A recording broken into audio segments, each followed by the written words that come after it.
what appears to be the decline of... Welcome back. Today is Friday, April 24th, 2026, and we are joined by Professor Jeffrey Sachs. Thank you for coming on. I've been wanting to speak with you about this, what appears to be the decline, at least, of the hegemonic era after the Cold War, because after the Cold War, we really saw that the image of the US as being all-powerful was very important to shape the international system. That is, states linked their security to the United States, as it tended to monopolize the security, and adversaries tried to keep a very low profile, not to provoke the US. But as we know, hegemons become overstretched and exhaust themselves, and it seems this is what Trump wanted to reverse. But with the Iran war, it seems instead it exposed even more so the limits of US power. I was just wondering, how do you see this, or how do you assess the longer term relevance of the Iran war? Certainly we're seeing the limits of US power, no doubt. I think what we're seeing is a long-term trend. A long-term trend, actually, that is a decline of Western hegemony, or an end of Western hegemony, which one can date already back to the end of World War II, when most of Europe lost its colonies around the world. The United States, in a way, replaced the European empires to become an American empire.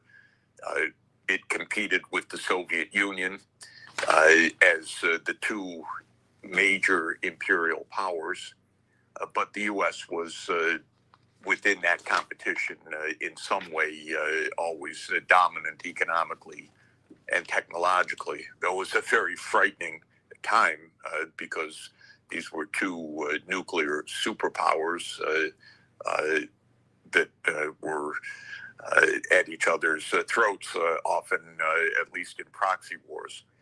When the Soviet Union dissolved or disintegrated in 1991, it looked to the U.S. leadership and to much of the world that the U.S. was the sole superpower and was completely dominant.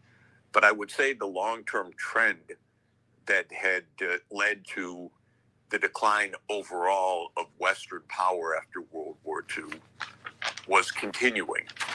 What happened at the end of World War II with the end of the European imperial age was that the rest of the world, and especially in Asia, was given new space for catching up technologically. That's too much opinion. Can't have opinion. No. Too much opinion. USA's great. Everything's going to be the same. Nothing's going to change. There's no risk to oil supplies. There's no risk to my lifestyle. I'm not listening. I'm not listening.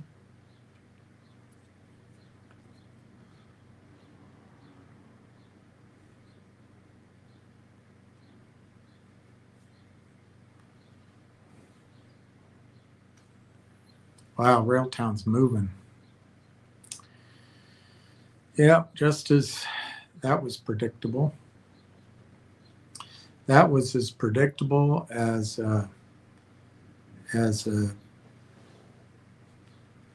Hillary Clinton loss.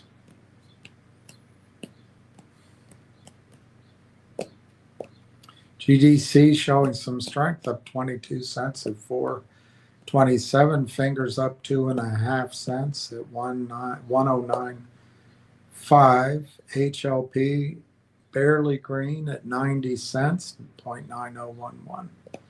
Railtown is up 1.5 pennies at 0.3471. Xanadu is up $3.50 at 32.30. The Dow is down, but NASDAQ is up, S&P is up. And like certain listeners here, the market is ignoring the fact that oil prices are headed to the sky and oil supply is going to be constrained for the rest of your lives. But that's just opinion. Just don't listen to it. We don't have to get ready. As long as we're not thinking about it, we don't have to do anything.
All right. Let's see what we have.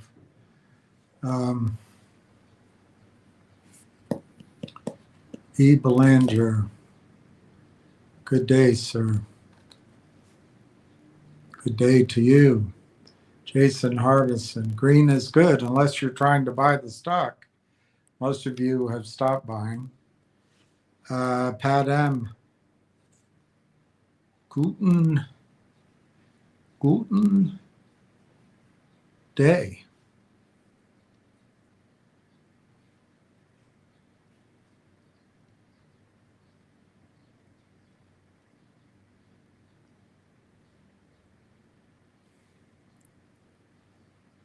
Guter Tag. Guter Tag. Guten Tag. Guten Tag. Ich bin gut. Guten Tag. Adela, all right, Adela, let me write that down. I think I already have it, but I'll make sure. Good job. That's a huge position. I know you're going to want to day trade out of it because you're a hot money guy, but I think you're going to miss out if you could just cool your jets. I think you let it go up and then you can just peel off a bit and day trade with that bit. But I think you'll be more money changing your stripes and becoming a leopard.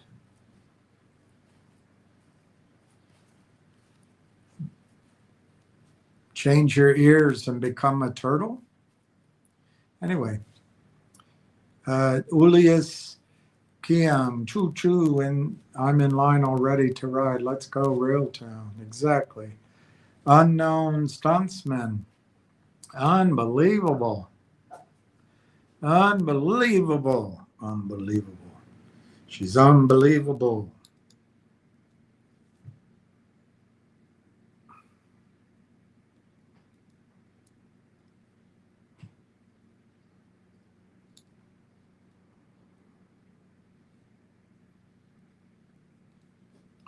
She's unbelievable. She's so good job. Good job. You guys are amazing. Steve, how did yesterday go? Well, it went. It went. That's like the scene in Arthur when Hobson is in bed and in comes Arthur. Hobson, have you? Well, I think it was then. Maybe it was when Hobson went to Gloria's apartment with the father, and she might have asked him. Anyway, one of them asked him, Hobson, have you seen the doctor? Yes, and he has seen me. Chestnut, good day, William. Hope your doctor visit was okay. You look good. It's a hell of a thing. It's a hell of a thing.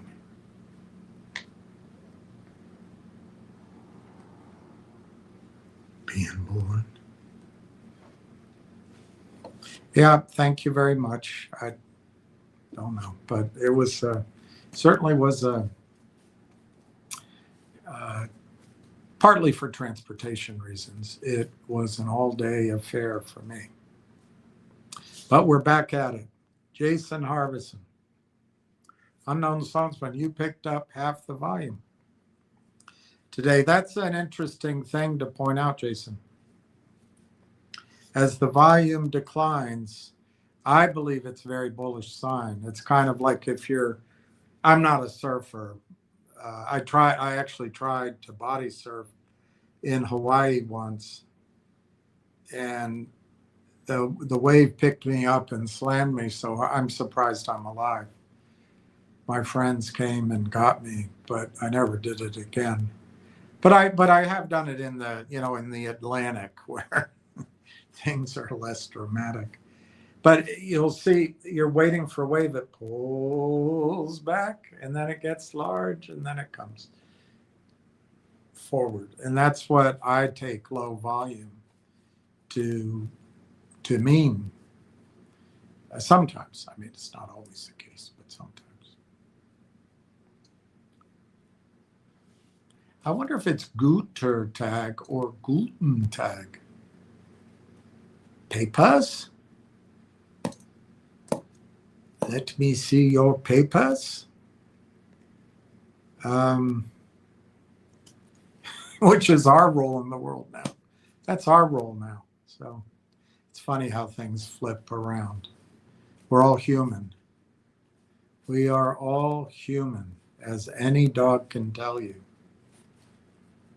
Donna, hello everyone. Quit being an ass, William.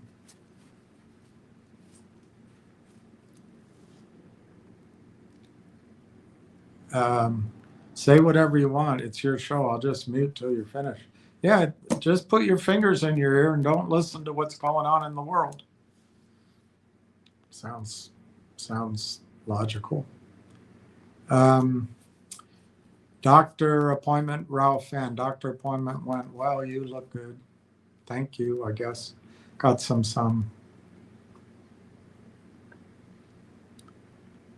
Donna, I can tell from your snide remarks every day. I don't mind muting. Oh, I see. You're offering to me that I can talk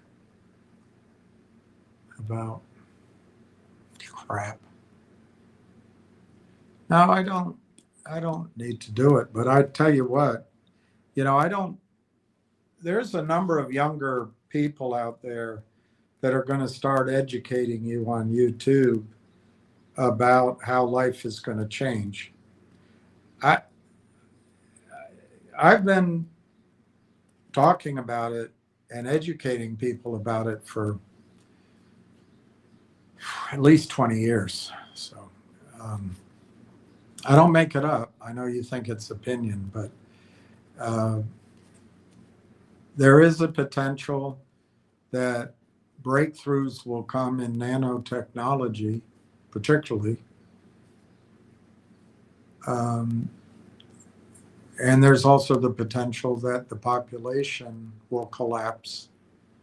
But other than that, those two things, the world is going to run headlong into, I don't know if it'll be all 7 billion people other than North America and Europe, but I'd say at least 4 or 5 billion people that want to live like us.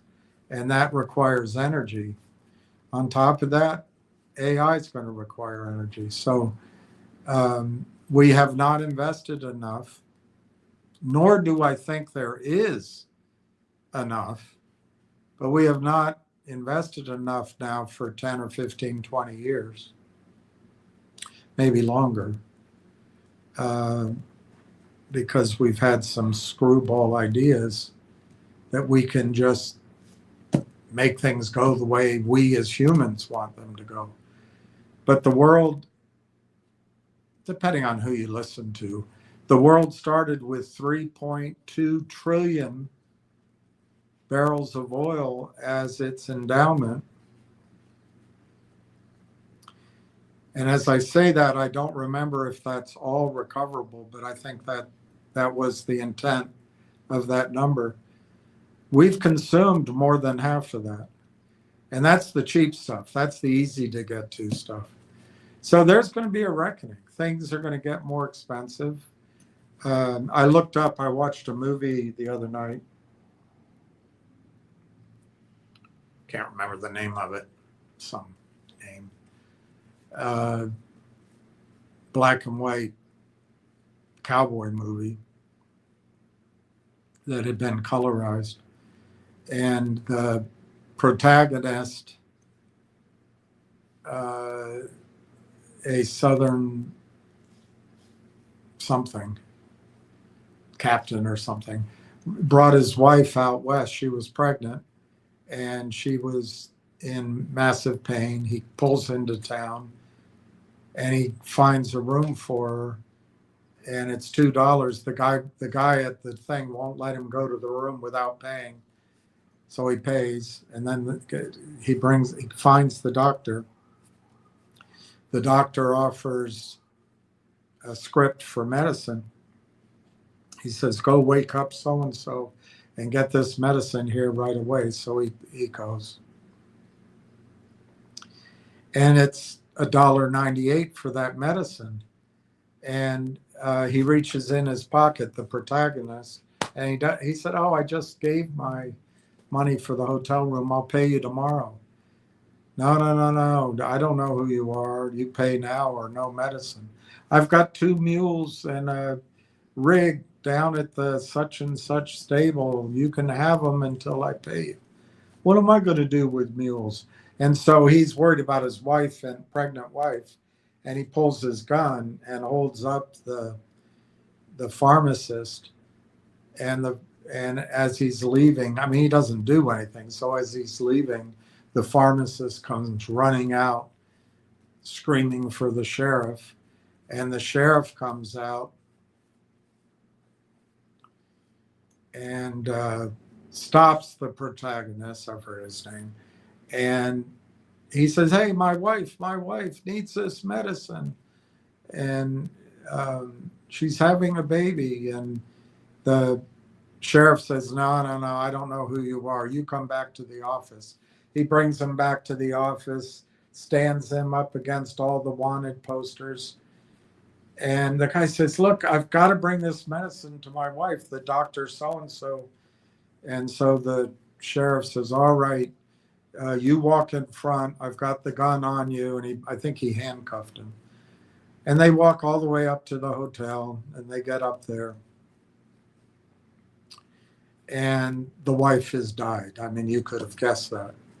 So he's now, I stopped watching it, but he's now on a campaign to take the town for all it's worth. But, and then later in the movie, a drunk was asking for a bottle of whiskey or just one drink. But the bartender said, "No, you're cut off." And this protagonist buys the guy a drink because he needs someone to work with him to screw the town. But the bar tab was $2. So it got me thinking, what's so big about $2? Seems like a small amount of money. So I looked it up, and I just asked the computer, what's $2 worth today from right after the U.S. Civil War? I said, maybe 1875. I didn't know when the movie was made. But so the answer came back $61. So in the span, essentially, from when oil was discovered in a way that it became an industrial fuel, I think oil's been around a long time, the dollar, I mean, obviously, it's just one measure, but the dollar has gone down $2 is worth over $60 now. That's a hell of a decline. And I don't know how accurate my search was. So anyway, I think what's coming, and what I try to point out, is our lives are going to change. That's it. We can put our fingers in our ears and not listen and mute it, but it's not going to change what's coming. Hopefully there's going to be some time, but when I first started studying peak oil, that's what they call it, the predictions were for the peak to happen 10, even 13 years ago, with a broad band that stretched out to the middle of the 2024s. And that's where we are. We're at the end of that predicted band, the plateau of oil production. And I don't know. I mean, it'll bear some more study on my part, because one of the biggest bears, and I had dinner with him at least twice, if not 3 times, and follow him. And right now his name just popped out of my head. Al Berman. He was one of the first to be very skeptical on the shale oil revolution. And it turns out, in a way, he's been wrong. And I think it's made him back off. Now, he may, like everybody, he's got to pay his bills, but he's kind of not as negative as he used to be, but he's kind of it's like when you play tennis and you move forward, but you're not quick enough and you're in that in between zone. You should have gotten to the net or you should have stayed back. He's kind of in that zone of what are you actually saying? But so my point is maybe it goes on a little bit longer, but I'm not going to put any opinion on it.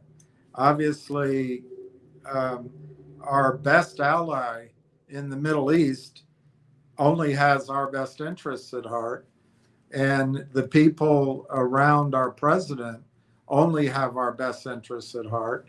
And his son-in-law and a real estate developer probably are the best people to negotiate with Iran on behalf of the world, but on the behalf of the United States. So I don't have any opinion. But the obvious facts are that 13 or more U.S. bases have been hit and hit hard. Are they going to be out of commission? I guess we don't really know till the news comes. We do know that a third of the world's natural gas and roughly 20% of the world's oil isn't coming through the Strait of Hormuz. That's fertilizer, that's starvation.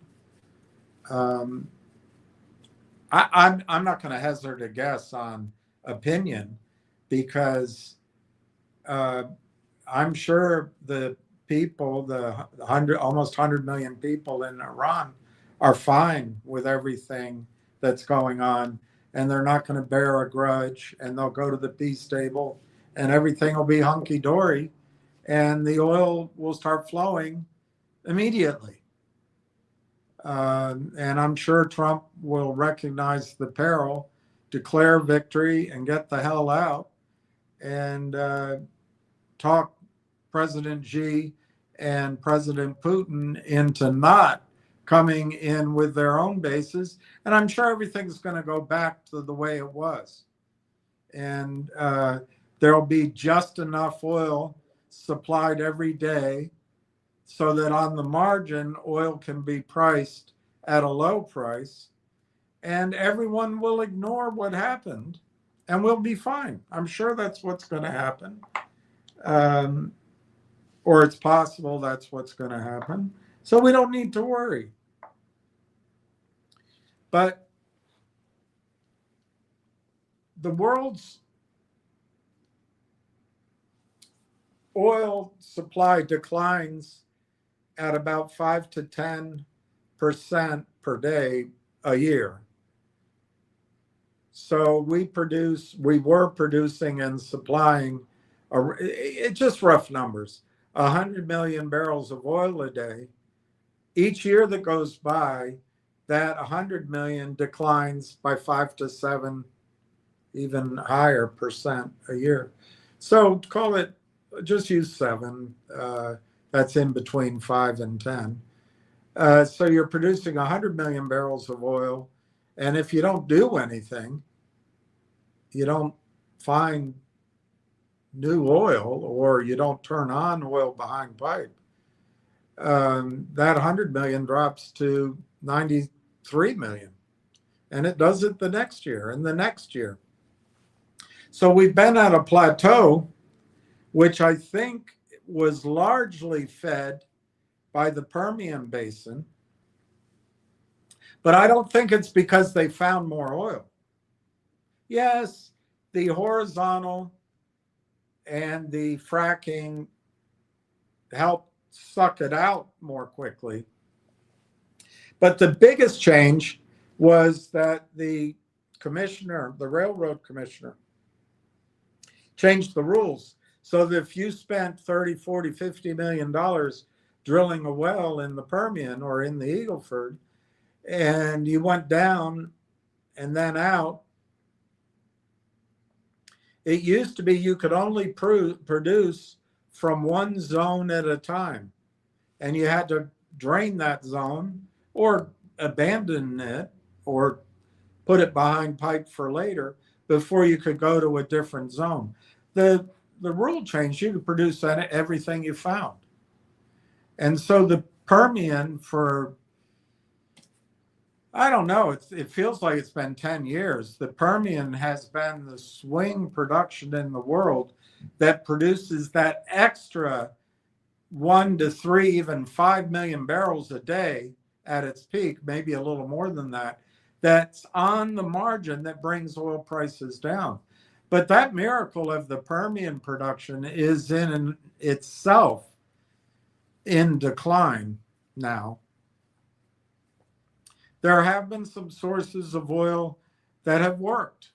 The subsalt in Brazil, much to my surprise after seeing some presentations, seems to be working. And I would imagine, I don't know the numbers, they're up to 2 to 3 or 4 million barrels a day, and it's a lot of oil.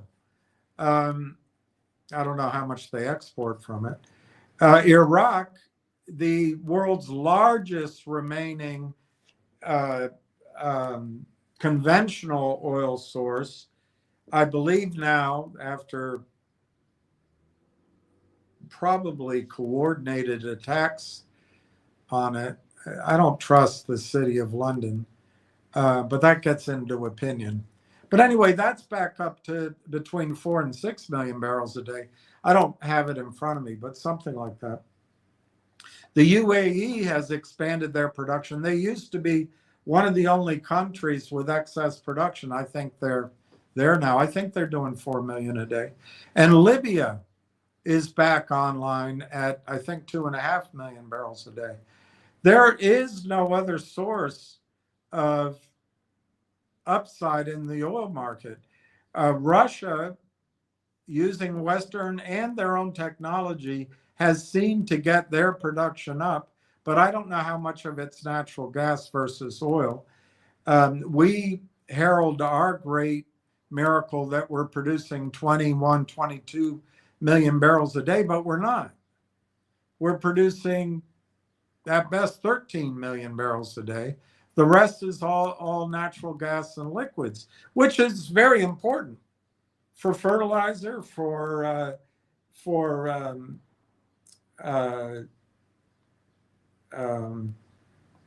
heating, and for the turbines that are the excess energy. When you have hot days or cold days, they put these big, they're almost like jet engines near the power plants, and they just run natural gas through them to get electricity.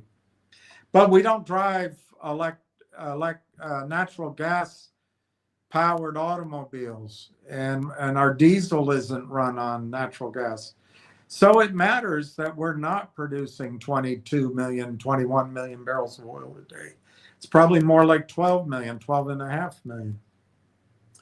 And we are not investing in additional supplies of oil or drilling in the United States. We did a lot of horizontal drilling into the shale, the tight sands, and fracking when money was cheap and when helicopter Ben Bernanke was just flooding the market with money. Rates were low, and Wall Street and private equity could borrow as much money as they want at essentially nothing, put it in drilling programs, charge their fees, and it was like a hamster on a running mill. And the illusion of successful investing went on for about 3 or 4 years. And of course, it brought oil on the market.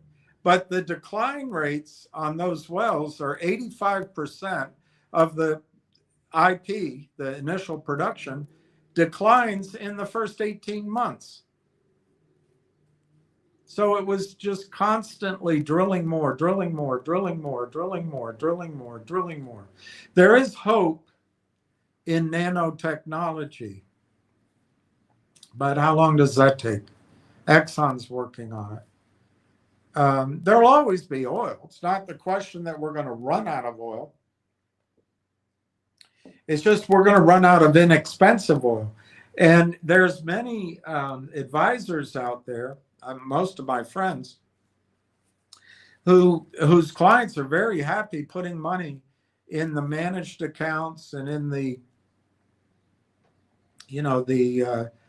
I don't know if it's still there, the Tiger funds and the SAC, the Morgan Stanley funds, because the track record has been great for the last 5-10 years, ever since the 2008/2009 financial crisis. And it's been fueled by cheap money. And the way I look at it, God gave us another chance with a lot of oil to build out the system to live in, which would be that we have to concentrate, most of us, in cities and towns, and maybe drive electric vehicles or drive bicycles or walk or have trams and natural gas buses. But then the highways would connect us, and that might be diesel trucks, but it might be better to put trains on there and then have your diesel trucks work as a hub and spoke system like the airlines. But we didn't do any of that. We didn't build new rail. We didn't build ports where gasoline and diesel gets much better usage for transportation. We just rebuilt Ozzie and Harriet, whoever that is. I still don't know who Ozzie and Harriet is. I spent a lot of my youth overseas, or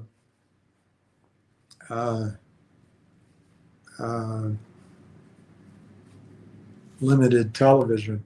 But anyway, whoever Ozzie and Harriet are, we've just tried to recreate that as suburbia. And so what we've done, we've taken all this money that the Fed has printed, and we're giving it to builders who buy up land. They put houses on that land that aren't going to last more than 30 years.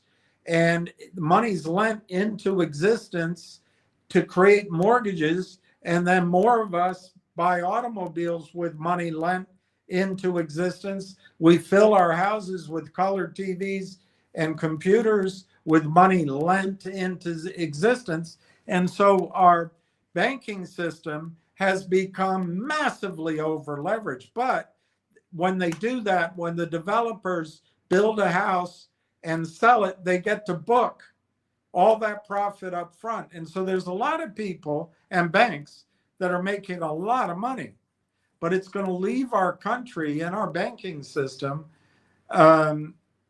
naked, or naked, as they say down south. And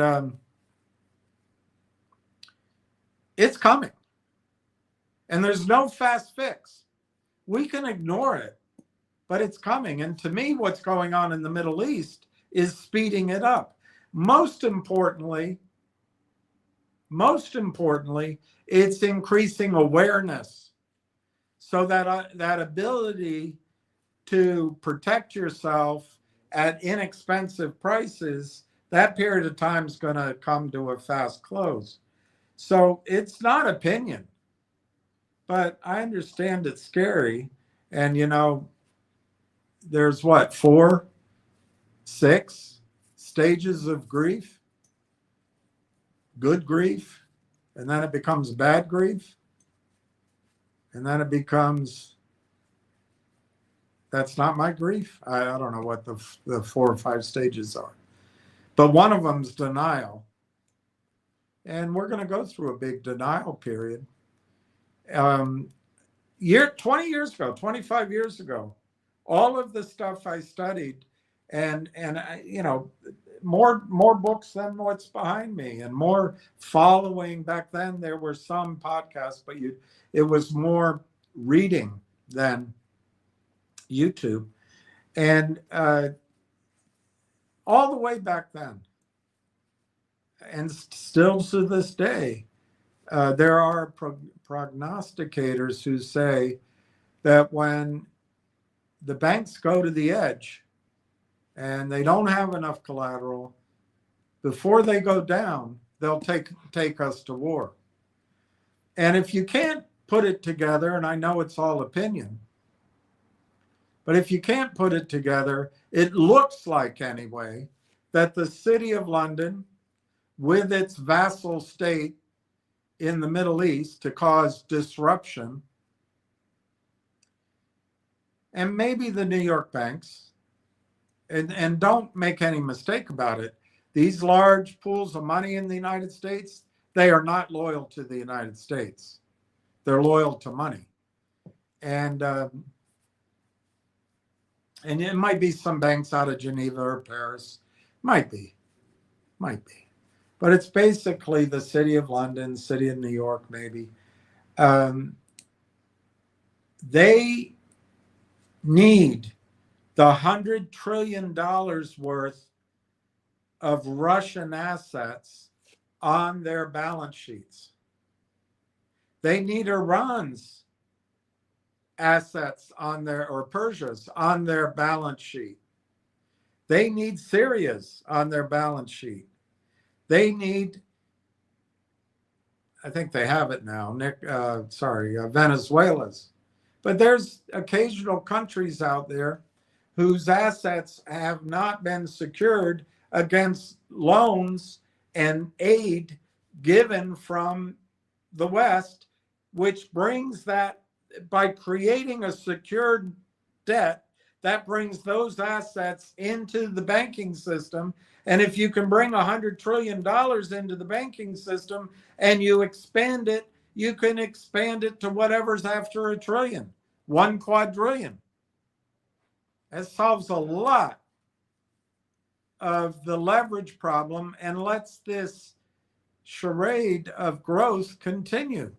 But the one thing that growth is predicated on is an unlimited supply of cheap energy. And that's been our lifetimes. Our lifetimes have been cheap energy. And that's coming to a close. The awareness of it is happening lickety-split. And I'm sorry, it's just not opinion.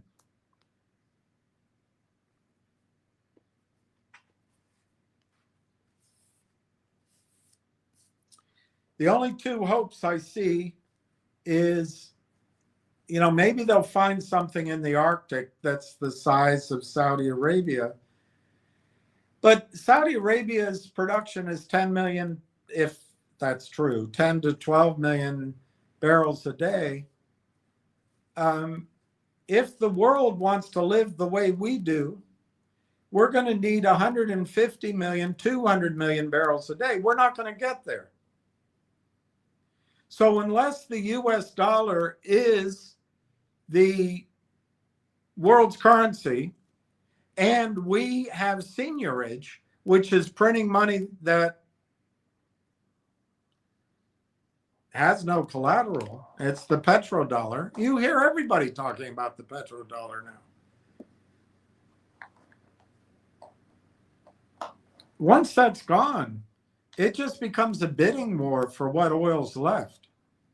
And a lot of oil won't be exported. I doubt Saudi Arabia will be willing to export as much as they do. Why? Because they need water and other things. I don't believe Iran has a lot of oil to export. They seem to be, but it's not gigantic amounts. Those countries will always have plenty of oil relative to others. But our population is declining, and it might be some sixth sense that particularly women have, that as a species, we have to have our population decline. But we're not replacing our population. So there's going to be a population crash. I haven't read the books on that. I've read summaries of them. I'd like to study it, but it's supposed to start, the crash is supposed to start in 20 years. I mean, it's starting now, but the result of it, the clear result of it, will be around 2050, give or take. Well, that would save demand on oil. That would save demand on oil. Unless we replace human beings with robots and automated processes, I don't know. But that'll save. The other thing is, what I already mentioned, is technologies to get more oil out of what oil's left. But it's still not enough to allow us to live with the bounty that we had from, just think about when Elvis Presley got overweight. That was the last time the Cadillac was as large as a city block, and the gangster lean. So we're going to have to adjust to young people and vibrant economies. China's built, one of the reasons Africa didn't get developed the way Europe or the United States has, and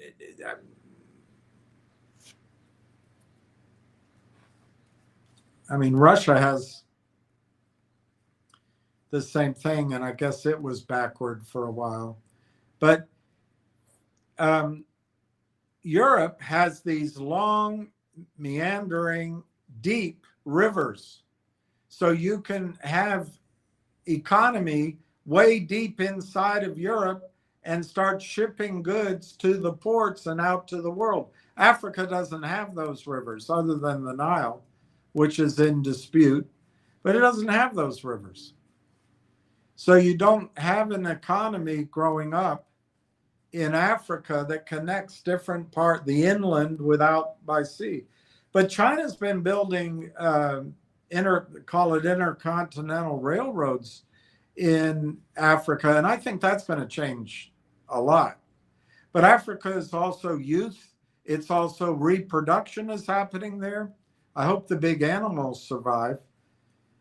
And there's oil. There's oil down in, I think it's Nairobi, down in southwestern Africa.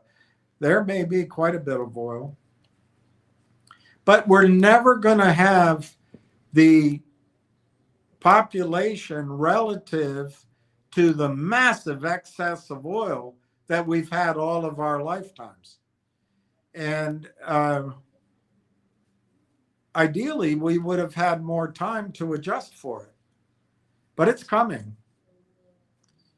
And I think this war is going to bring it to the forefront of Wall Street and Fleet Street and the Bay and elsewhere. And the amount of debt we have out in the world, it's a massive amount. Half a quadrillion? I've heard it's over a quadrillion. But it's gigantic.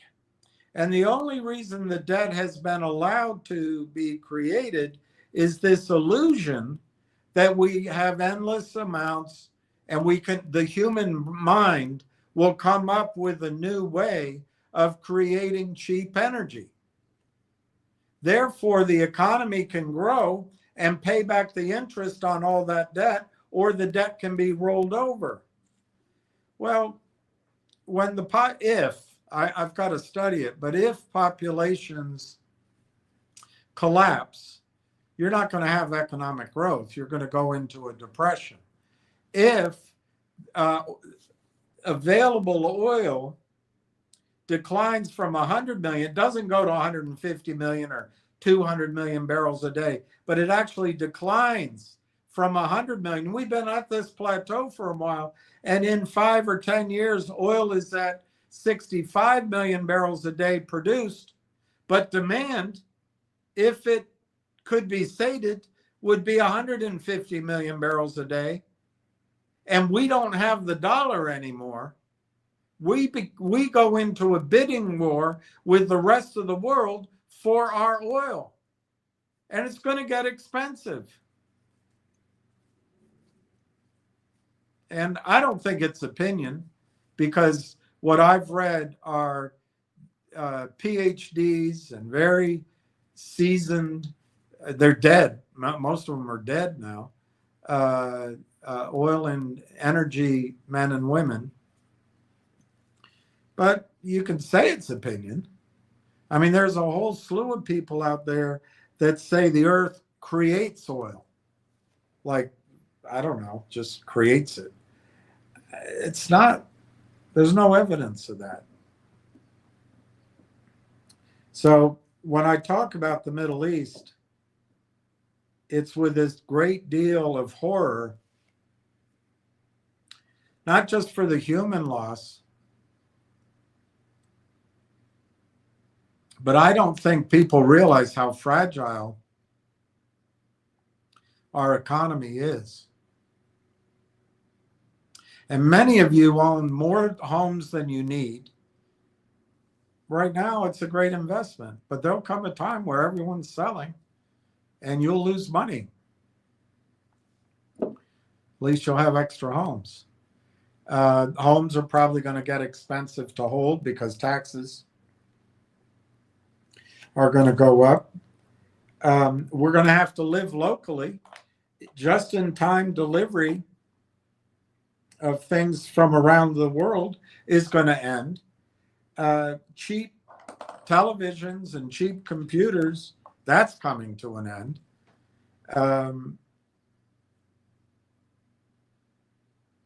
I mean, hopefully we have enough time to adjust all this.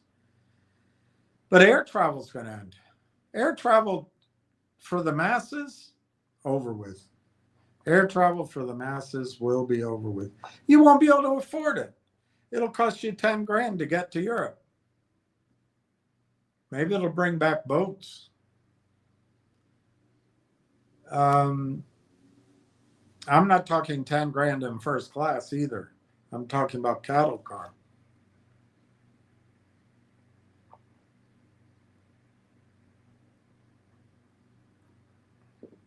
There were a lot of predictions that the United States would come up with alternative energy sources, and many people predicted that the United States would try to manipulate or interfere or put abilities to get the sun's energy down on the planet.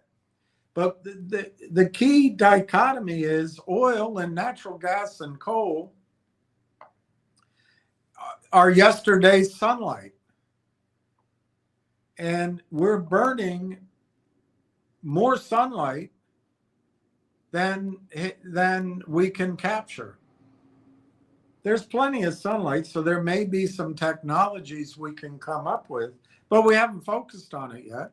And our markets are all out of whack. You could not raise money in our markets for anything anymore, as you found out. So these are the reasons I talk about the Middle East, beyond the sheer horror of the extermination of human beings.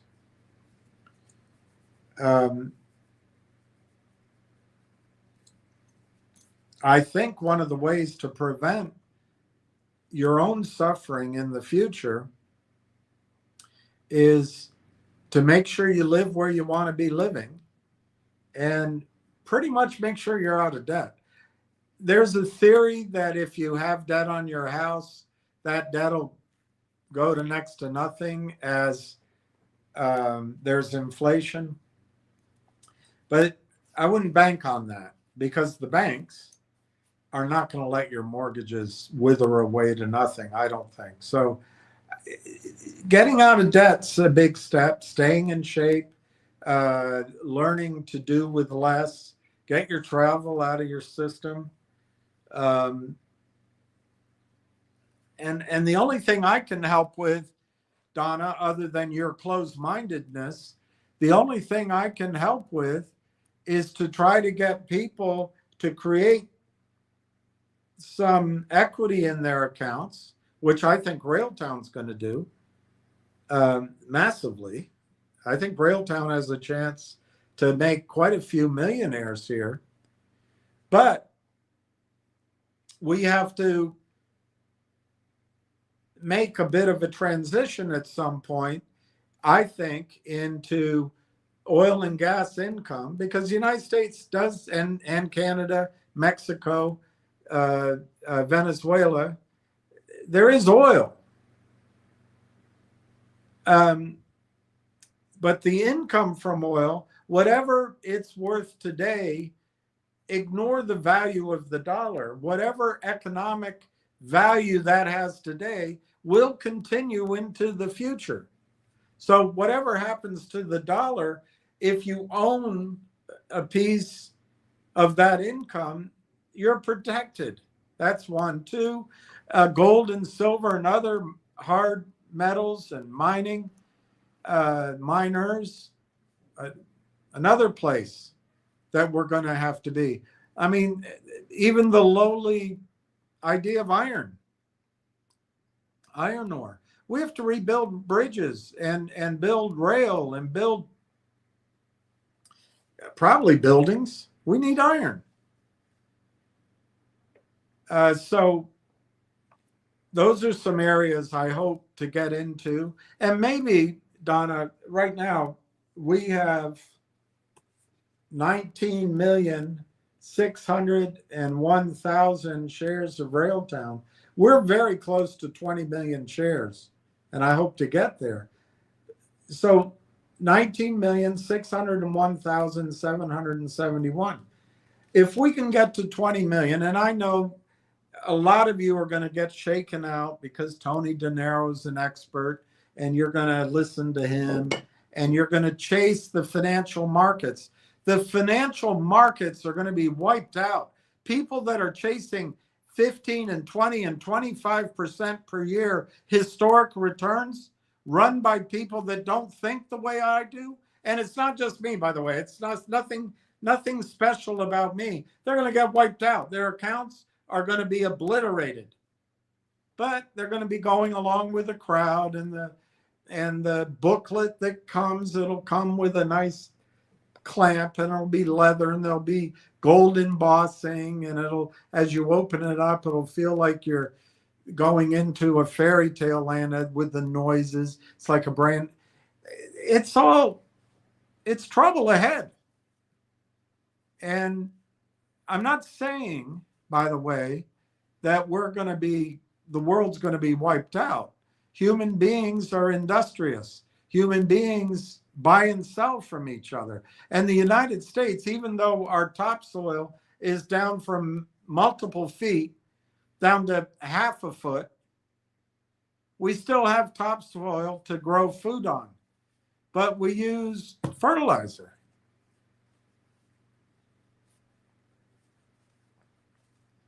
Now, there's going to be some adjustments ahead, and just calling what I say opinion, therefore you can put it on mute. Respectfully, I think it's a very female thing to do. Ward Richardson, good afternoon, William R.T. Crew. Let's keep that Johnny Cash theme going.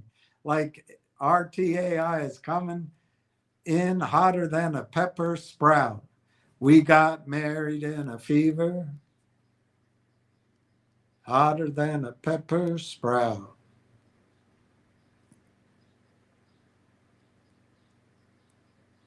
We're going to Jackson before the fire goes out. Well, you go on down to Jackson. You go ahead and wreck your health.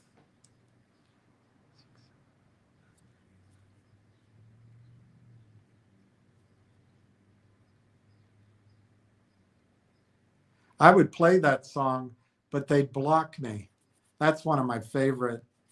When they play together, it's one of my favorites. All right, so the Dow's down 98.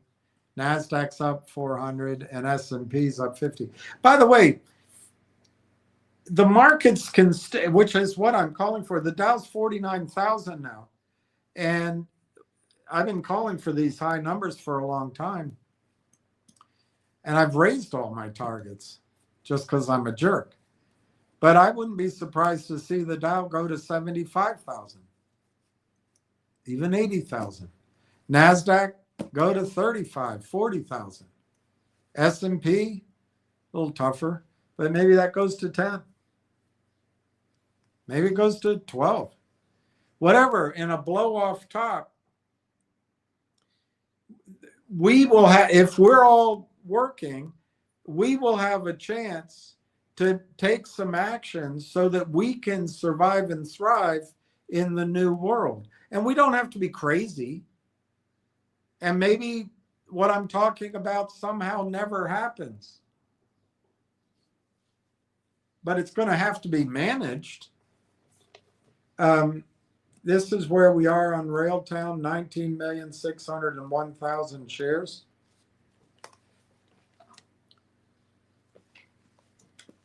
Everything you know about life,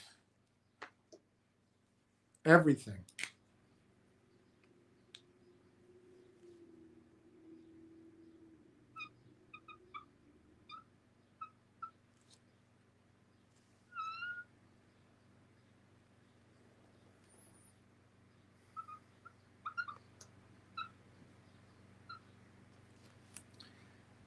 Everything you know about life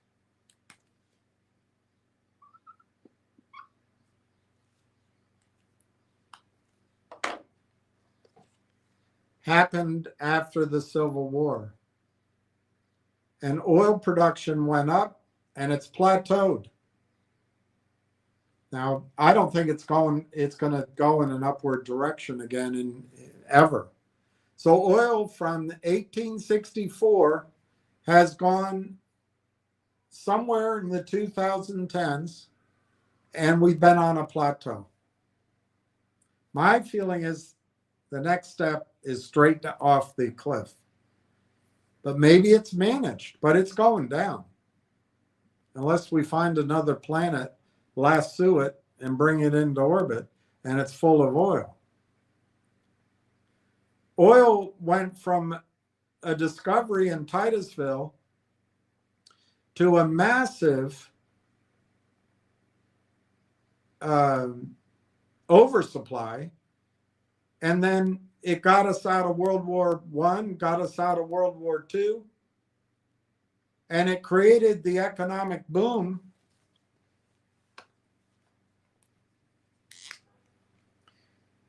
But first,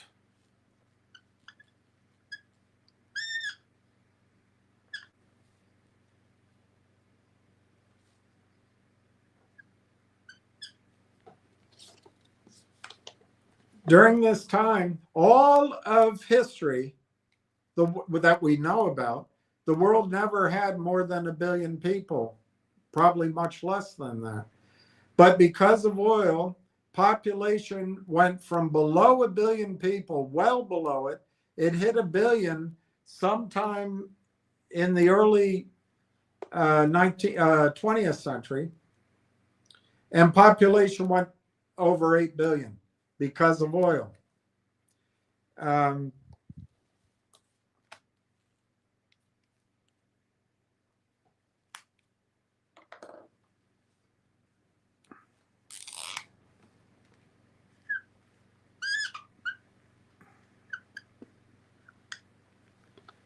Financial assets exploded from after the Civil War till now, and they're overshooting because we can't give up a good thing. But financial assets, your home, insurances, the stock market, your salaries, everything, bonds. We've had this enormous increase. Banks. You know what went down during that time? Farmers.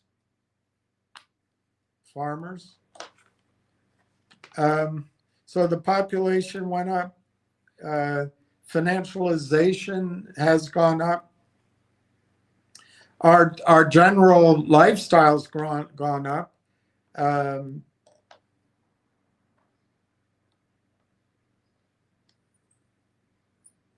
In the obverse, the planet has been destroyed. We've destroyed populations of fish, populations of animals. We've destroyed trees and farmland. So there are some negatives. And then the other thing that happened in this period of time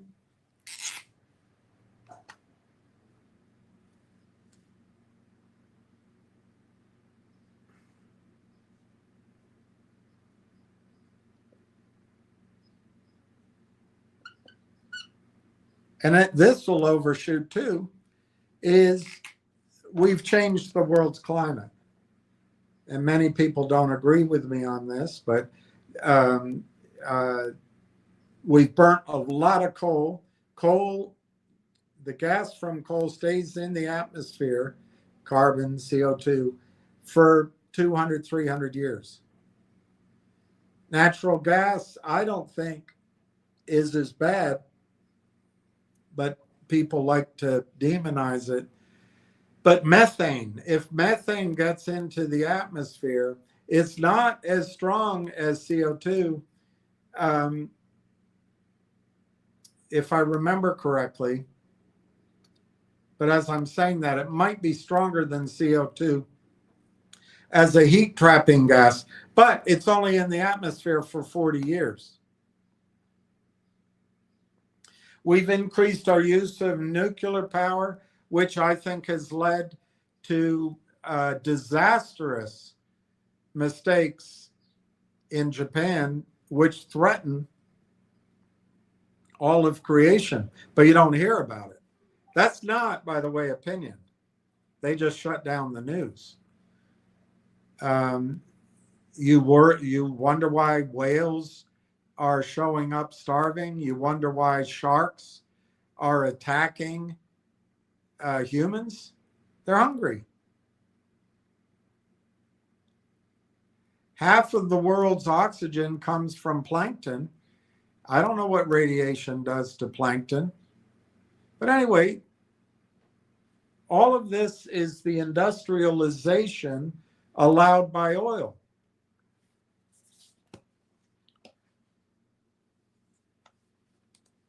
Well, if I give you a chart that starts with Jesus Christ, and just for the heck of it, assumes that, is it Mejdi?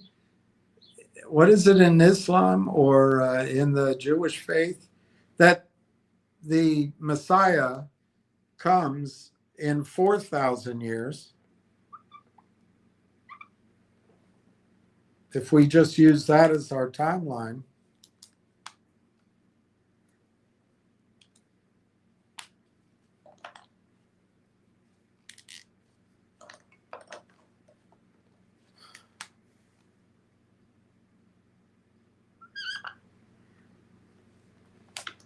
that's going to be the age of oil. That will be the age of oil. And that's not opinion. That's just volumetrics. That's the age of oil. I'm doing all this from memory. I haven't all my books are in storage, but if you take that chart and you put it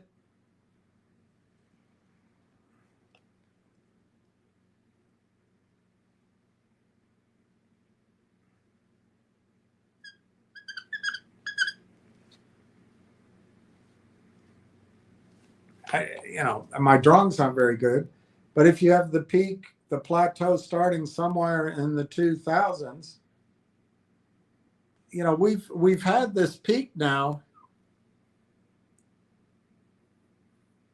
for, it won't write, for probably 15 years. Will it keep going for another 5 or 10? Sure, could. But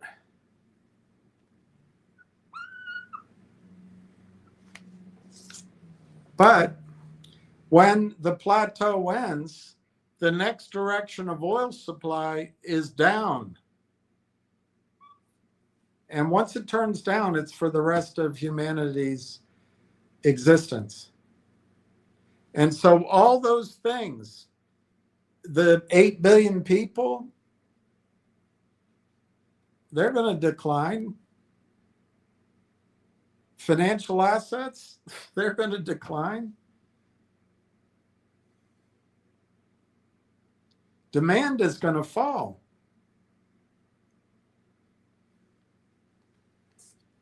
And there'll be wars. There'll be starvation. I hope we can avoid it. But anyway, Donna, that's why I talk about it. It scares the shit out of me. I was prepared for it. I bought a house, a big house, because I figured it'll be safe.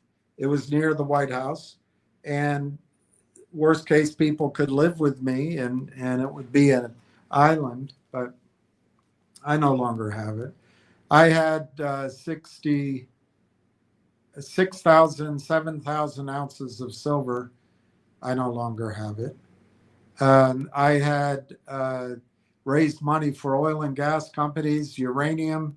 I had income streams, but I don't have those. Because a lot, and I also did real estate here in DC, because my view is we're going to live in smaller communities, but that didn't work. I don't find it helpful to go through the reasons anymore. Very painful. But I'm not ready. I'm not ready. But I prepared for it. This is something I've prepared for 20 years ago, 1999, 1998, 1999 onward. And I'd been studying it for 20 years prior to that, but I really got focused. And so we've had this period of plateau. But where's the oil going to come to get it, oil supply to go up? Because remember,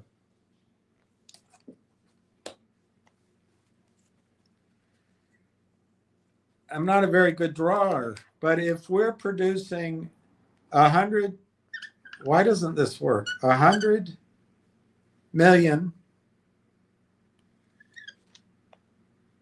in the first year, the next year it's going to be 97.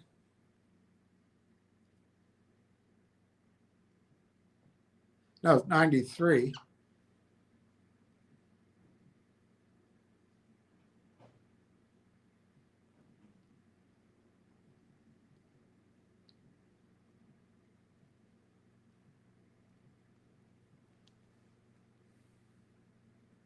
Next year it's 87.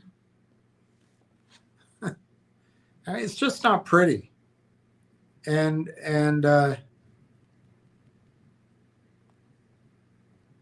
once it starts, the bankers are going to protect themselves. And if you're just ignoring it because you think it's opinion, which a lot of people do, I'm not going to be able to help you.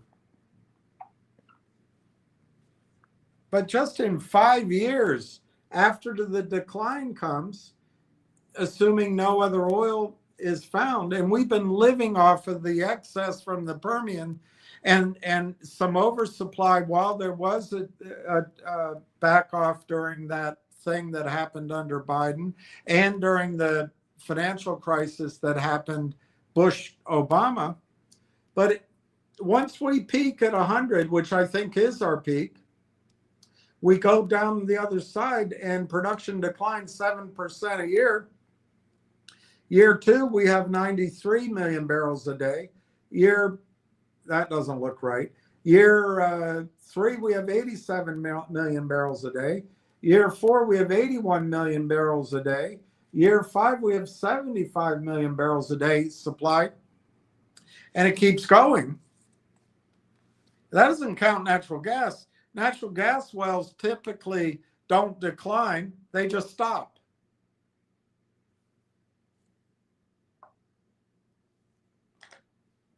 This means a lot for financial assets, for humankind.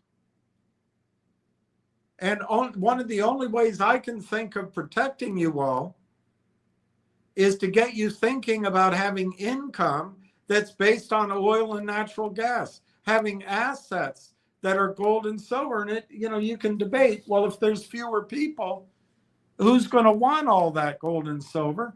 But on the other hand, we don't own any gold and silver in the West. We don't own any. And as the financial assets, as the bankers who are so smarter than you are, not, realize that quadrillion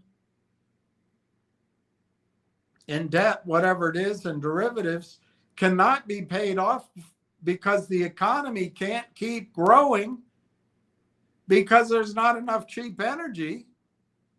It's going to be, Katie, get up and bar the door. Now, there are some hopeful things. One of them is AI. AI, to me, can multiply our productivity so that can grow the economy and make some of this debt sustainable. But the bankers are going to ring fence that and then realize a bunch of other stuff's in trouble. And so part of why I focus on the Middle East, I hate bringing it down to money because it angers me greatly, the children and the women that are killed in all of the countries, without exception. Men, they have it coming, men have it coming. Everything's a patriarchy, so let them die. But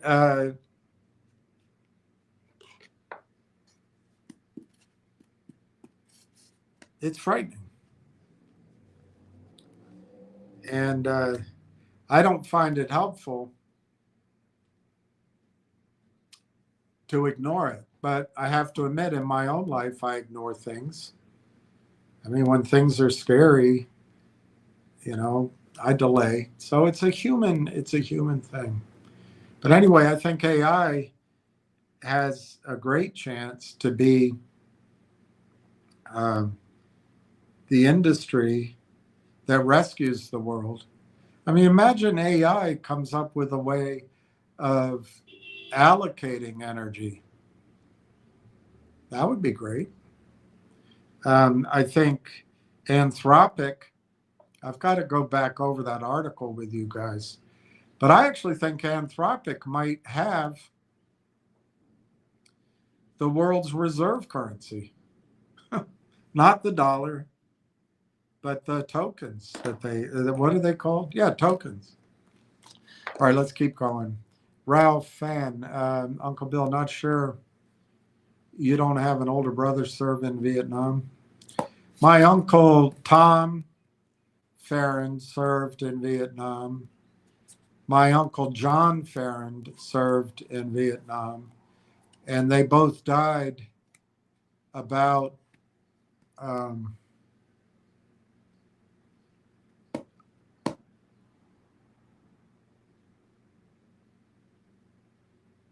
don't know, 10 or 15 years ago. At around age 63, 64. You're not the first person to ask me that, but my dad did not serve in Vietnam. He served in the Navy, but it was between the wars. And then he was State Department. But you're not the first person. There must be somebody out there with my name. God bless him, and God bless you if you served in Vietnam.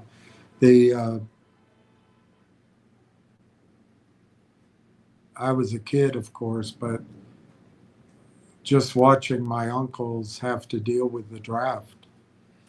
I mean, from a distance. It wasn't like we were either overseas or in another town. But on those days when you would travel up there and visit.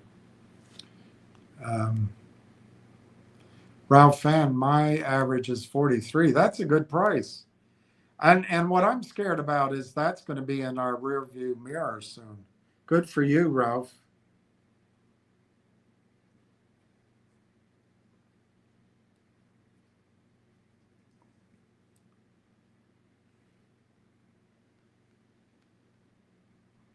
Good for you.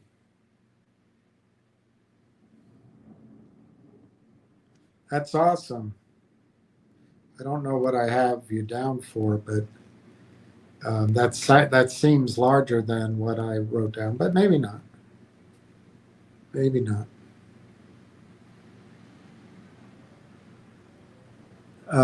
E. Belanger, teeny weenies. Now 310. You know, I think in the next 6 weeks to 12 weeks, 310 shares could cost you $3,000, believe it or not. But you know, I've been wrong on my timing. It'll happen at some point. Good for you. I love that you added 310. Quit that. Quit that. Hey, Clay. Hi, William. One of the largest data centers is being built in the USA, the Matador project in Amarillo, Texas. Saw their CEO and CFO quit. Seems they couldn't sign any tenants. Now, that's interesting. Not even Elon Musk? I understand Texas is the only state with a separate electric grid, but wow, that's something. We'll have to look that up. But I don't think you should worry. But I'll look it up because I try to look up all risks.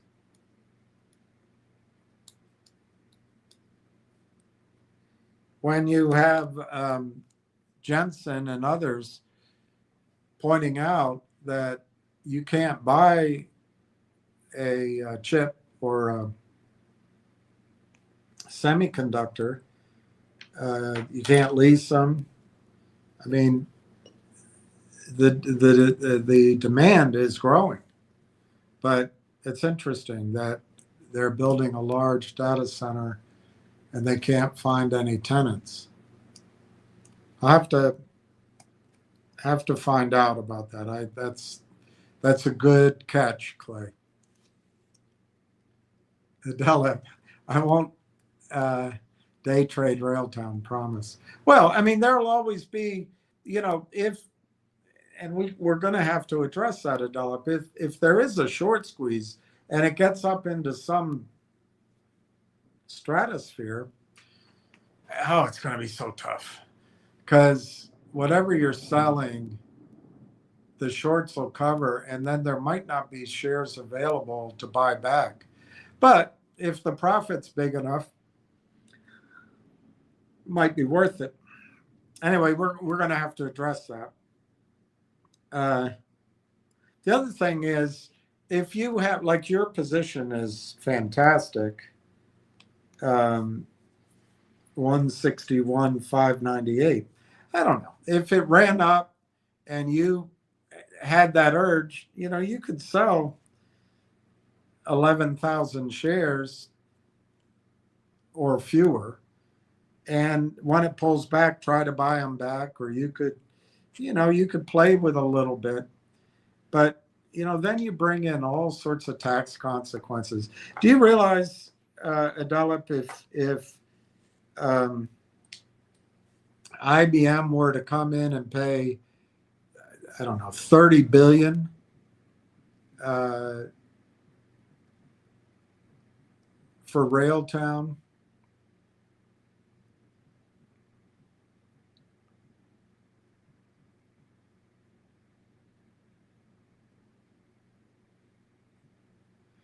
Yeah, it's like $140 a share.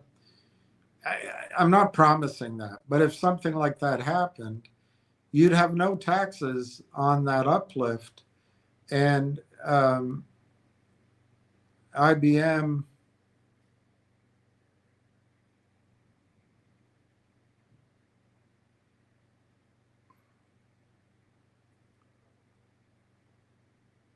be $140 a share, and IBM is trading, I think, at 270, 230. So it'd be $140 a share. And by the way, the dividend that IBM has is just under 3%. So it'd be 140 divided by 230. So for every one share of Railtown, we'd get 0.60 shares of IBM. So for every 10 shares of Railtown, we'd get 6 shares of IBM. Well, in your case, if that happened,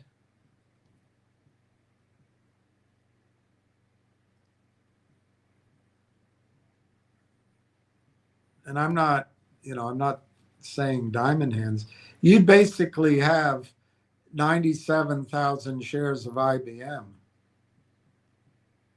without having to pay any taxes unless you sell it. But with 97,000 shares of IBM, the dividend is $6.76 a share. So 97,000 shares of IBM times $6.76 a year, you'd get $655,000 a year in income just by holding your IBM. Why would you have to sell it? Now, I know that conflicts with all my doom and gloom that I talked about earlier, and I'm hopeful that the markets can get through and AI can get us through a lot of it. But it's, as I've described so many times, it's that panic period where a bunch of people on Wall Street all of a sudden go, oh my gosh, and everyone sells and sells and sells. You just have this nightmare. And then after the panic runs out, because it always does, it's an energy that cannot last, and the depression sets in, I guess. But then people get back to work. And the way I want each of you to be able to get through that, IBM might be one of the ones. Anyway, Adela, that's what I've been thinking about. CJ Yukon, good day, good afternoon, everyone. How are you, CJ? Adela, I've been holding Railtown since last June. Wow. Wow.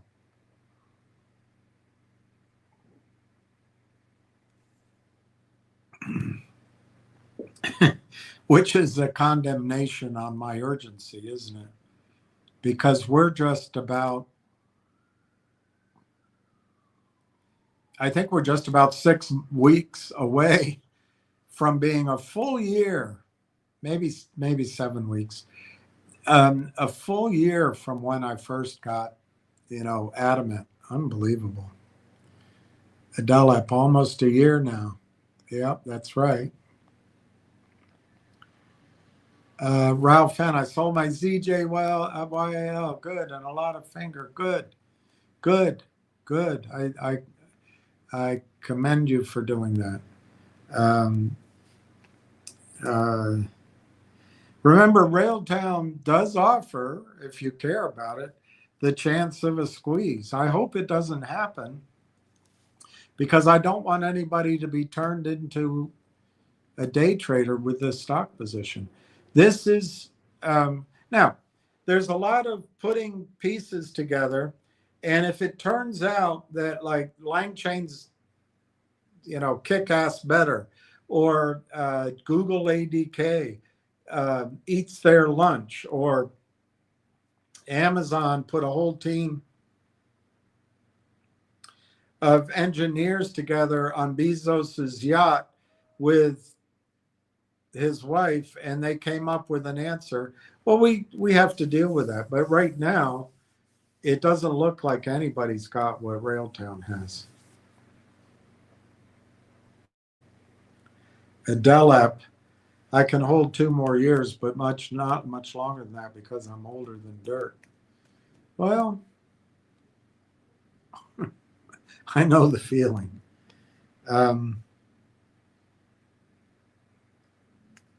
I don't think going to cash is going to necessarily be the answer. Maybe going to gold or going to silver or going to land with a river on it. But we'll cross that bridge later on. We'll cross that bridge. Jason Harbinson, U.S. and Canadian volume are almost the same today, super low. Yeah, it's so predictable. As soon as I want to try to put some money together to buy, it'll go up. But that's all right. That's all right.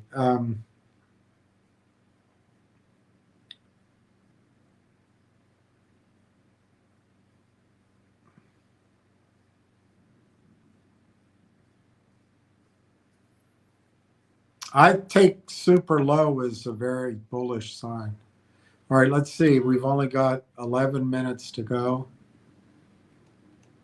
Railtown's up a penny. Fingers up 3 cents. GTII is seller boxed, as we always knew it would. Xanadu's $30.88. Railtown is $34.16. HLP is $90.37. Finger is $1.09. GDC is $4.29. And let's, for the hay of it, hay and a hoe and a, let's see what ZJYL is trading for. I sold that and I got so scared it was going to squeeze. I mean, it's 216. We'll see what happens. Donna, I have plenty worldly information, but I don't agree with you. That's fine.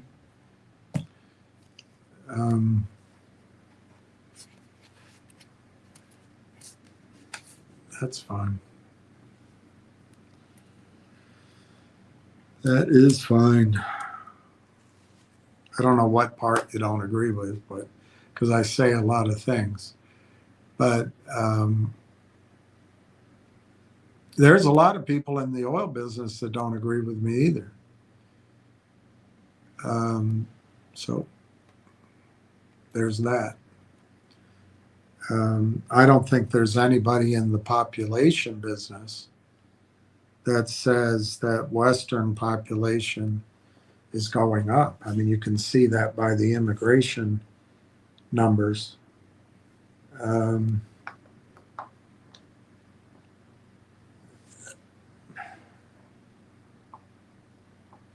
There are so many different news stories in the Middle East. It's hard to know what's going on.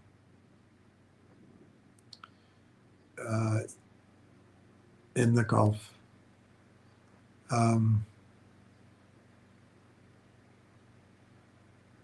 The people I listen to, Colonel Wilkerson, Colonel McGregor, John Mearsheimer,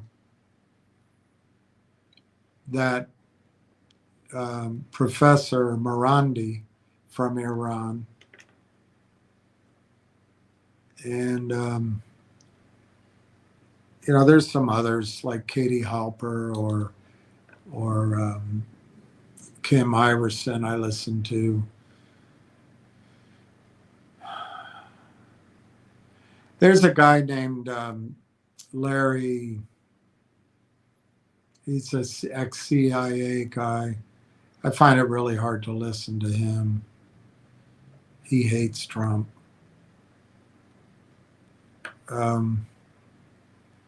There's a couple others. I can see their faces. I just can't remember their names. And of course, Jeffrey Sachs, Professor Sachs. I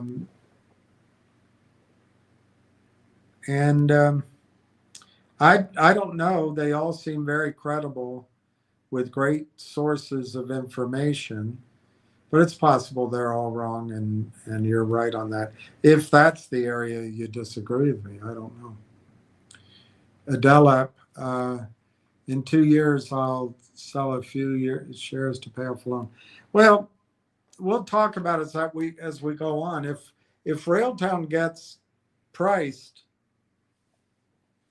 at a high multiple and a high stock price, remember, it doesn't matter how much we fall in love with shares. They're just pieces of paper. Actually, in the American market, they're less than pieces of paper. They're securities entitlements.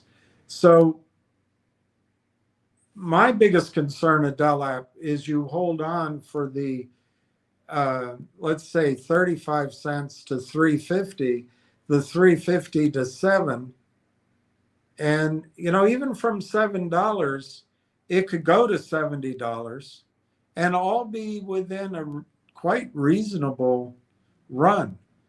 And so it's that part broadly that I want you to make sure you're in. But, if it goes to, I'm making it up right now, but if it goes to 35 or I don't know, 55, my target, and then from 55, somebody says it's going to go to 500. Well, that's huge, but it's only 10x, which is also huge.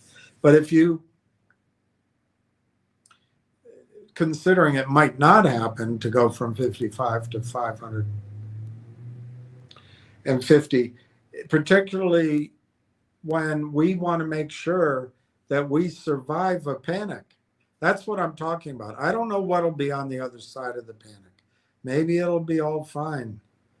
But you got to come out of that panic with assets. And I think one of the things, unless you trust the government, which, my experience is the banks own the government. And, it might be that you sell some and pay off debt. But we'll talk about it when we get there. Justin Babish, I bought some more today, 1,500. Wow, that's a huge position.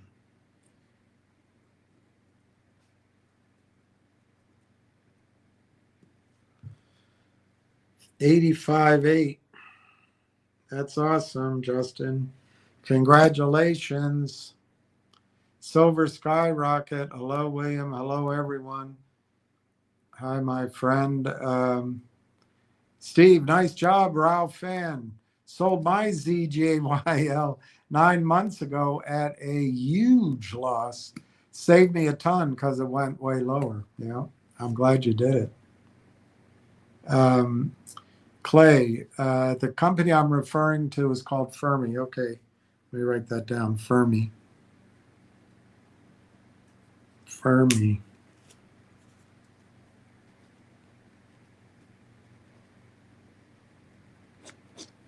My pen just ran out of ink, but I can read that.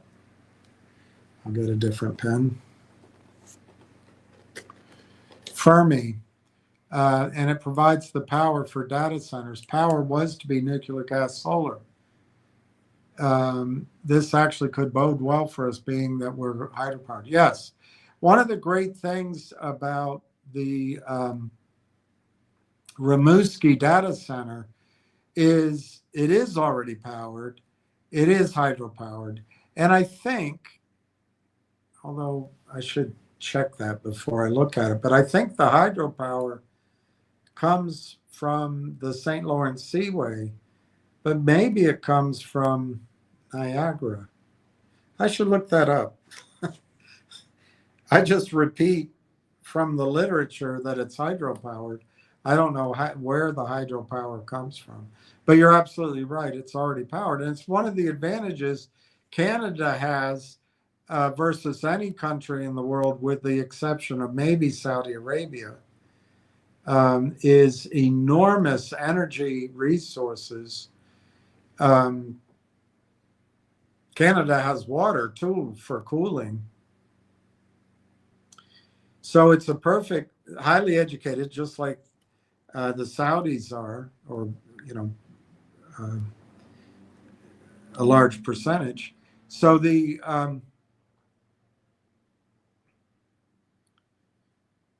opportunity to build data centers and create revenue is huge up in Canada, huge.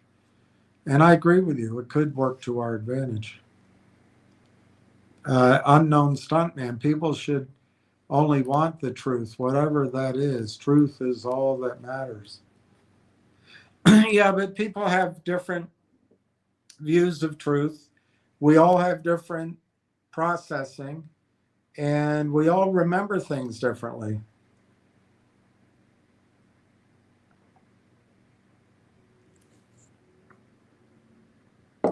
I agree with you, though. I think truth is what matters.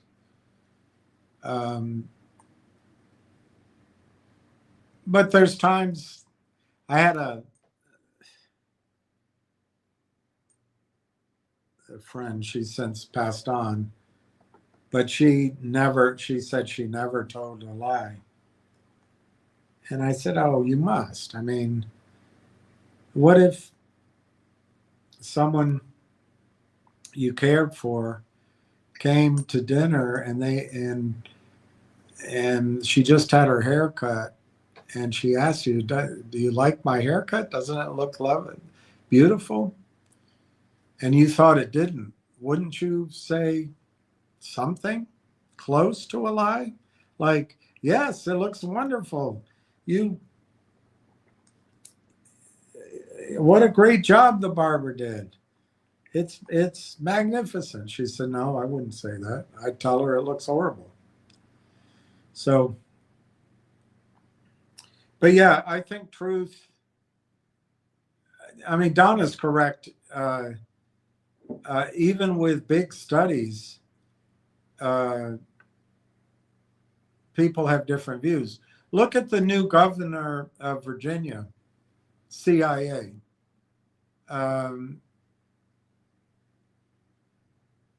With mail-in ballots, which I can almost assure you were all fraudulent, the governor squeaked through a redistricting that's going to take representation away from Republicans across Virginia. I lived for years in Virginia. Virginia was never blue, but cheating gets you there. Well,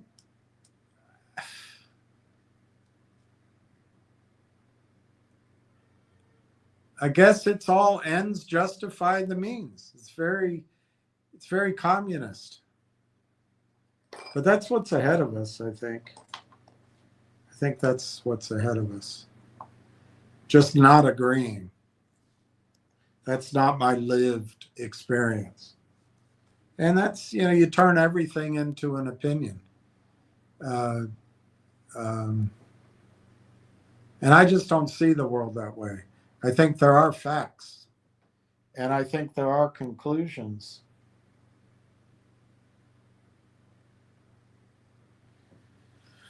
But if you make everything an opinion and there's no facts, well, Everything's relative.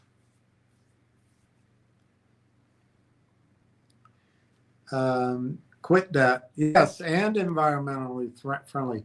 Absolutely.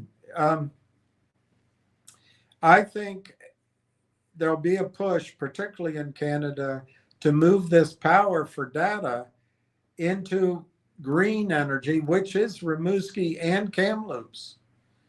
And then I think Rimouski has another reactor, whatever you want to call it, data center right there.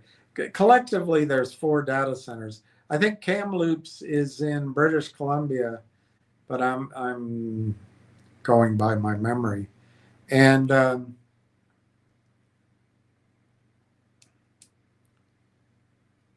so maybe it's 2 in both places. But yeah, I think you're exactly right, Clay. The push is going to be for environmentally friendly energy. It's also cheaper. I think it's like 33 to 40% of the cost of a comparable hyperscaler. That's a big deal. And it has huge capacity. My memory is that I was told that data center, Rimouski, could handle all of the current AI powered needs of Canada. But I'm sure they'll bring in demand from the United States as well. Jeremy Bottle, haven't tuned in for a while. What's everyone thinking for a price target on Railtown? Well, that's an open-ended question, but acknowledging that I've been wrong since June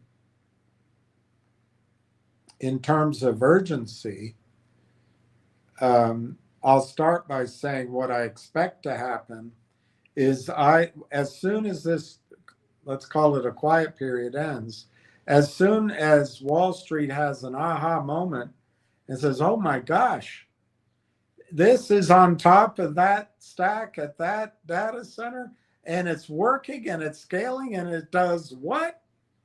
As soon as that kind of eye-opening moment happens, I think Railtown has the potential to either crab walk up to $5 and take a little while, or it could happen very quickly. But once it crosses $5, the bid does with volume, I think it's going to $10 to $15 within days, maybe a couple of weeks. So when could that all start happening? It could start as soon as the end of next week, which is that conference, something X conference. It feels like it's going to be May, maybe mid-May, middle of the quarter, but it could take longer. But I would say very soon, in relative terms, it could be this coming Monday, it could be middle of May, it could be the beginning of June. I think the key catalyst is going to be that, the lever, the switch is pulled and turned, or whatever you want to call it, that the Telus data center ramps up. Then you have proof of concept. But most importantly, you have this boycott or blackout of news gets lifted, and people that can buy normally who've been precluded will be able to buy. And so I think that process of working up from 35 cents to 550 starts somewhere between as soon as possible and 6 weeks, with a margin of error of another 6 weeks. But I think that's it. And then I think the movement, like I said, it'll be crab walking up the stairs or slippery stairs, or it'll be quickly. I don't know. It could take weeks to get above 5, or it could happen all at once. But once it's above 550 or so on the bid with volume, everybody on Wall Street can buy it, and I think they will. So then it goes to $10 or $15. And your point is, Jeremy, well, wow, that's going to be great. I'm going to sell. Well, I think it's just a starting point. Of course, we've got to be aware, and maybe be aware of macro things, and we'll have to pay attention to that. And if for some reason the tool doesn't work, we got to be aware of that. But I don't expect that problem. Anyway, that's my targets. I think once it starts going, it's 350 before you can add to your position. That doesn't mean right away. Like if it starts moving, there's points of resistance at 40 cents, 44 cents, 50, 55, 69 cents. Yeah, you know, I'm not saying that it goes straight up. Anyway, if I just had to pick 3 numbers, I would say 350 by June 1 to June 15. And I would say 550 by July 1. Of course, then you've got your holidays, so they could play with it. But I would say $15 by September 15th. And it all could happen sooner. And that's not where to get out of the stock. The backdrop is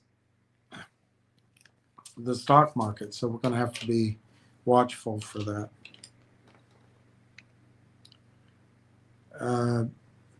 Point is, we need to watch this. Demand might not turn out to be what a lot of the industry people are forecasting. Yes, but I would trust Jensen Huang, but you're right. What it might mean, because you don't know why that closed. Well, maybe you did say, but it might be they just couldn't get enough chips. But it's interesting. That would mean there's not as much competition for Rimouski and Kamloops, which is good for us. But no, you're right to look at it, Clay. I got to check to see if I got a FedEx. Because if it came right now, I have time to do something.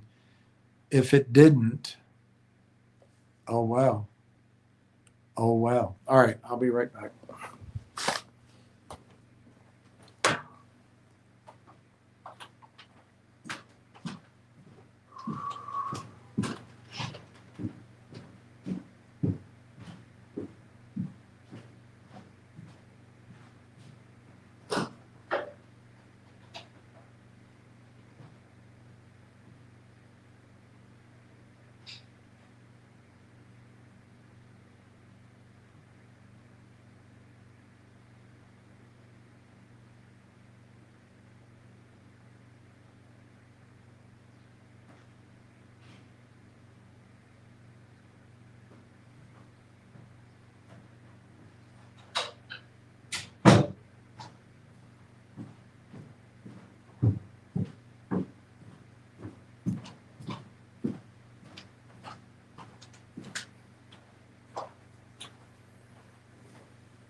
Nope. Didn't come, so have to wait another. It's just the saga continues. Point is, we need to watch this. Demand may not turn out to be what a lot of industry people are forecasting, Clay says. By the way, I'm still holding strong. We'll be buying more soon. Wow. Yes, you're right. We do have to watch out for it. We do. But I don't think it's going to go to zero. And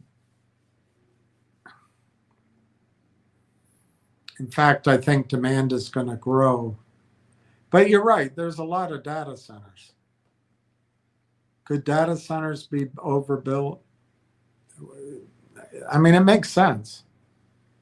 Quit that, even though I want to see the price move up soon. I'm hoping the big move waits till you get to purchase RT at the same here, but I just have a feeling that that's just not the way it works. But we'll see. Nothing to do about it today, so I was hopeful. But they told me it would be, I forgot what he said. I paid for an overnight. It took a long time. I paid for the overnight, and I guess that was Wednesday. And he said it will be 2 to 3 days. And I said, I'm paying for it. Could I just pay for the next day's service? No, sir, that's not how we do it. So I didn't get mad, because I've never noticed when I get mad in my lifetime, when I look back on it, that it was ever really helpful. So I didn't get mad. I said, are you sure? I'll pay for it. Anyway, so he said, you might get it Friday, but you should have it by Monday. Well, and then it's another 2 paths, which I might pursue both at the same time, but at some point I have to pick one over the other. And, you know, if everything moves perfectly, it's still probably the following week. But odds are, my guess is it'll be 2 or 3 or 4 weeks. You know, it's just how it goes. Donna, I should have specified your opinion of Israel. Okay. Yeah, I have a conflicted opinion of Israel, because I'm really angry by what the country has done. But I also know that it's not all Israelis. And I'm not even sure Israel isn't just a tool of the city. But you might be like, there's a guy on here who is a good guy. I had dinner with him out in San Francisco. He doesn't agree with me. He thinks well, I won't quote him and I won't get in trouble, but he doesn't agree, and he thinks these actions are what we need to do. And plenty of people do. I mean, I have Jewish friends and Jewish investors, or co-investors, Jewish co-investors, who have different opinions, or they at least express things differently, but they also back 100%, not all of them, but several back 100% what's happening. So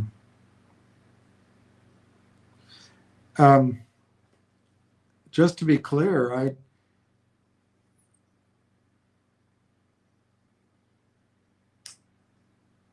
mean, I think Israel has a right to exist.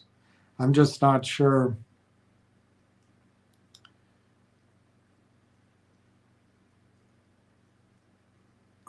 I don't know how to say it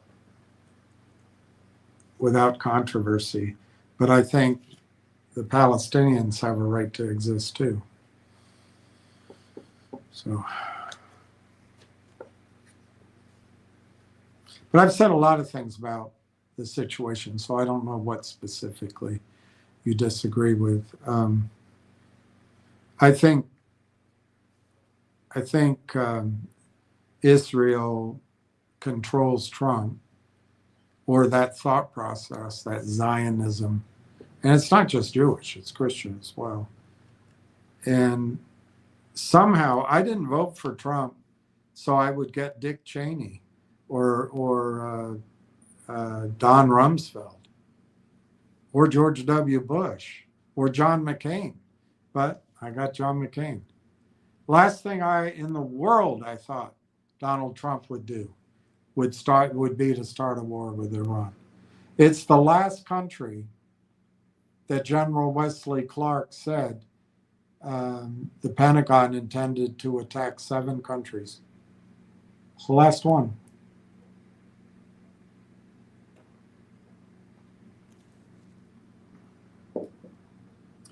I don't think it matters anymore what my opinion is on Israel, because I think the defense systems, and I'm horrified to think about it, but the defense systems cannot protect against the onslaught of missiles that are hitting Israel. And I just hope there's not a large loss of life, but there's almost certainly going to be a loss of economic viability in Israel, at least for a while. And they want to start a war apparently with Turkey. Oof. That's real manpower. I don't know. I guess when the dust settles, we'll see. We'll see how it goes, but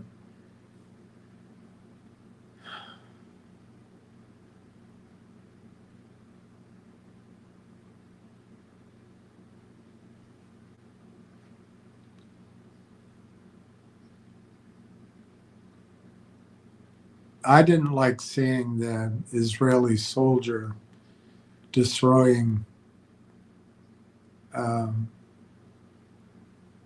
Christ on the cross with an axe. On the other hand, I think God and Christ are strong enough that,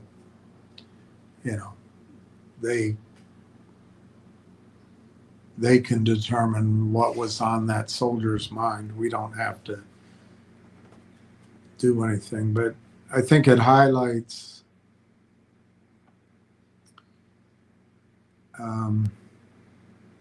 that Israel isn't exactly what we think it is. But anyway, I'm going to leave it alone. Quit that. I'm with you, Donna, says Clay. So there you go, Donna. You got somebody on your side. Whatever the exact issue is, I don't know, but it's Israel. And that's okay, by the way. People don't have to agree with me. Hey, Amit, how are you? Lord of the Peen.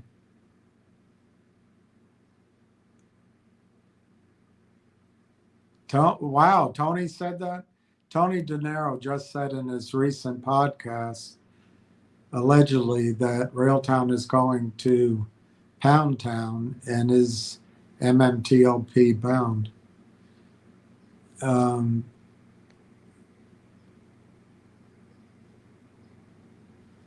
Says you were losing touch and feeling in your loins. No, I stay in touch with myself. Lord of the Peen, you might as well get into BlackBerry and GME. Well, thank you, Lord of the Peons. Ricky Bogan, Lord of the Peen. So you get your investing ideas listening to that loser, Tony. He has been going on about AMC for 5 years. Yeah. I looked it up, Ricky. I don't know. I've got to figure out how to get on Stock Twits. Is that it? Or Reddit? Reddit. Because I guess people follow it. But if you get caught up in Tony's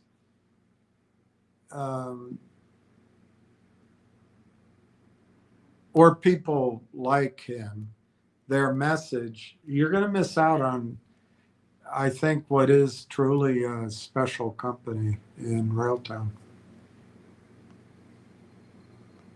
Ward Richardson, quit that. I've been watching that story on Matador, the project. There is a lot of misleading stories on this center. The fact is that Fermi America failed on getting their permits and licensing. They didn't get them in order before they started building that center. That's why some of the Mag 7 companies backed off, and they are waiting for Fermi, I guess, to get their act together.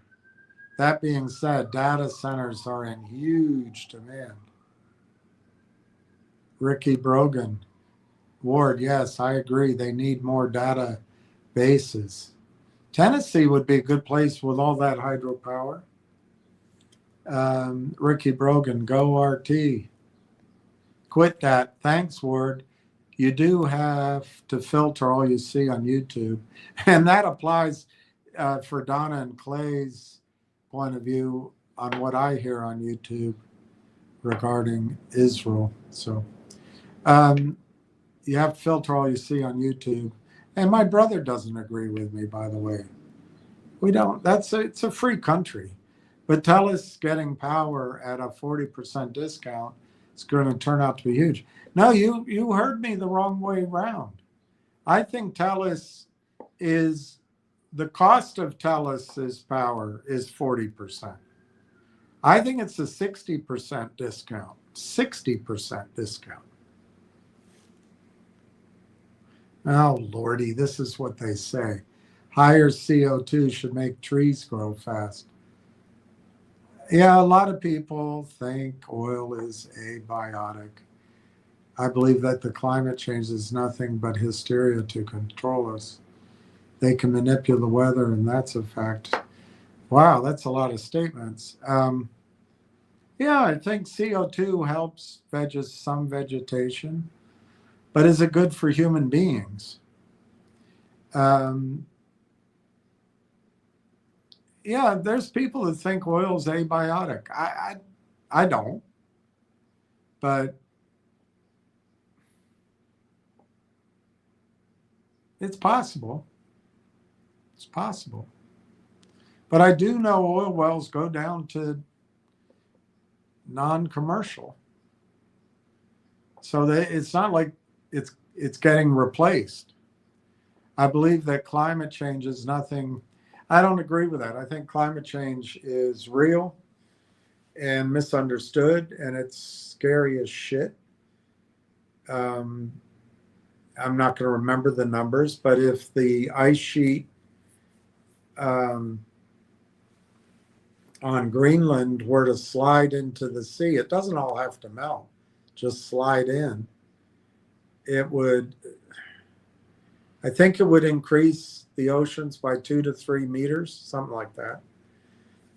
And then if the Antarctic melted, the Antarctic, there's a couple of big ice sheets that are hanging sort of on the land, and they're blocked by ice. If the Larsen Shelf, I think it's called, if they slid in and just stayed floating around, it would add to sea level. But if it all went, I don't remember the number, but it's scary high, like 20 meters or 12 meters. It's really scary. And most of the wealth of human beings is along the shores.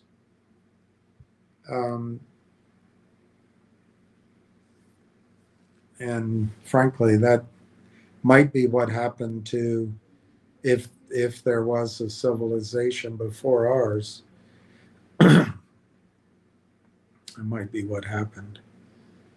And it happens quickly. It's kind of scary, but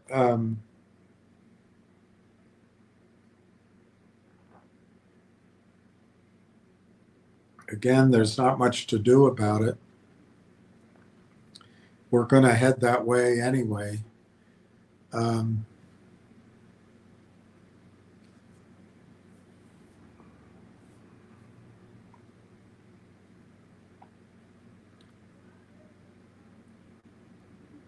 Yeah, anyway, let's leave it there.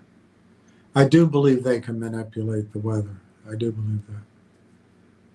And I think they can take down buildings with energy, directed energy. Julius Quinn, anyone here feel like it's going to go up next week? Let me look at the chart. I think it could, but you've got to also understand that the computers are always going to look for a chance to drive it down. And they'll do it.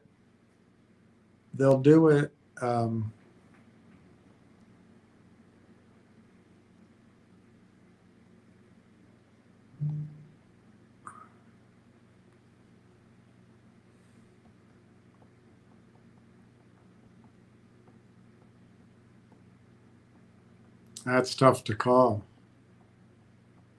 I can't draw a line, but do you see how that chart is going? It looks very similarly to here. Up, up, up, up, up, and then it rolled over. Up, up, up, up. It could roll over a bit. But I don't think we're going to see this again. I don't think we'll see that again. But I think you might, I don't know. Remember, when they bust through these points of resistance, they come to test it. So I'm not saying it won't go up next week. And I'm trying to look at this without my own bias.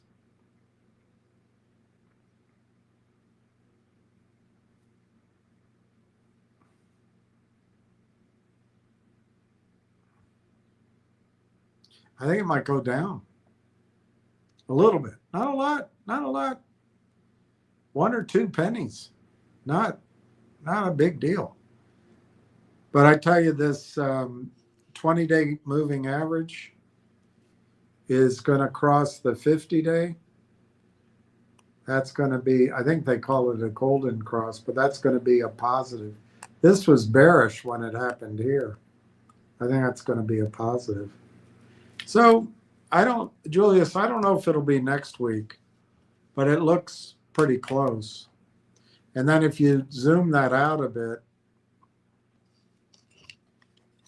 you see the 40 to 40, the 40, 42, maybe 44. I don't know the exact, but this is where it bounced off of support, punctured, bounced off, and then it finally broke through. And this was the fact that after the acquisition of AIP occurred, there was no new news. And then, of course, the holidays and January as well.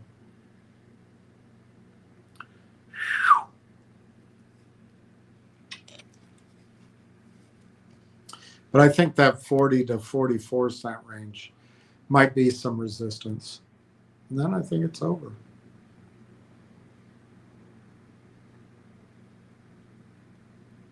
I don't know. The problem is when you look at this, by definition, you're looking at it very closely. It'll look different after days go by. But to me, it looks like it could come down to 31 cents, 31.5 cents. I mean, that's not much of a decline. And I don't think it'll stay down either.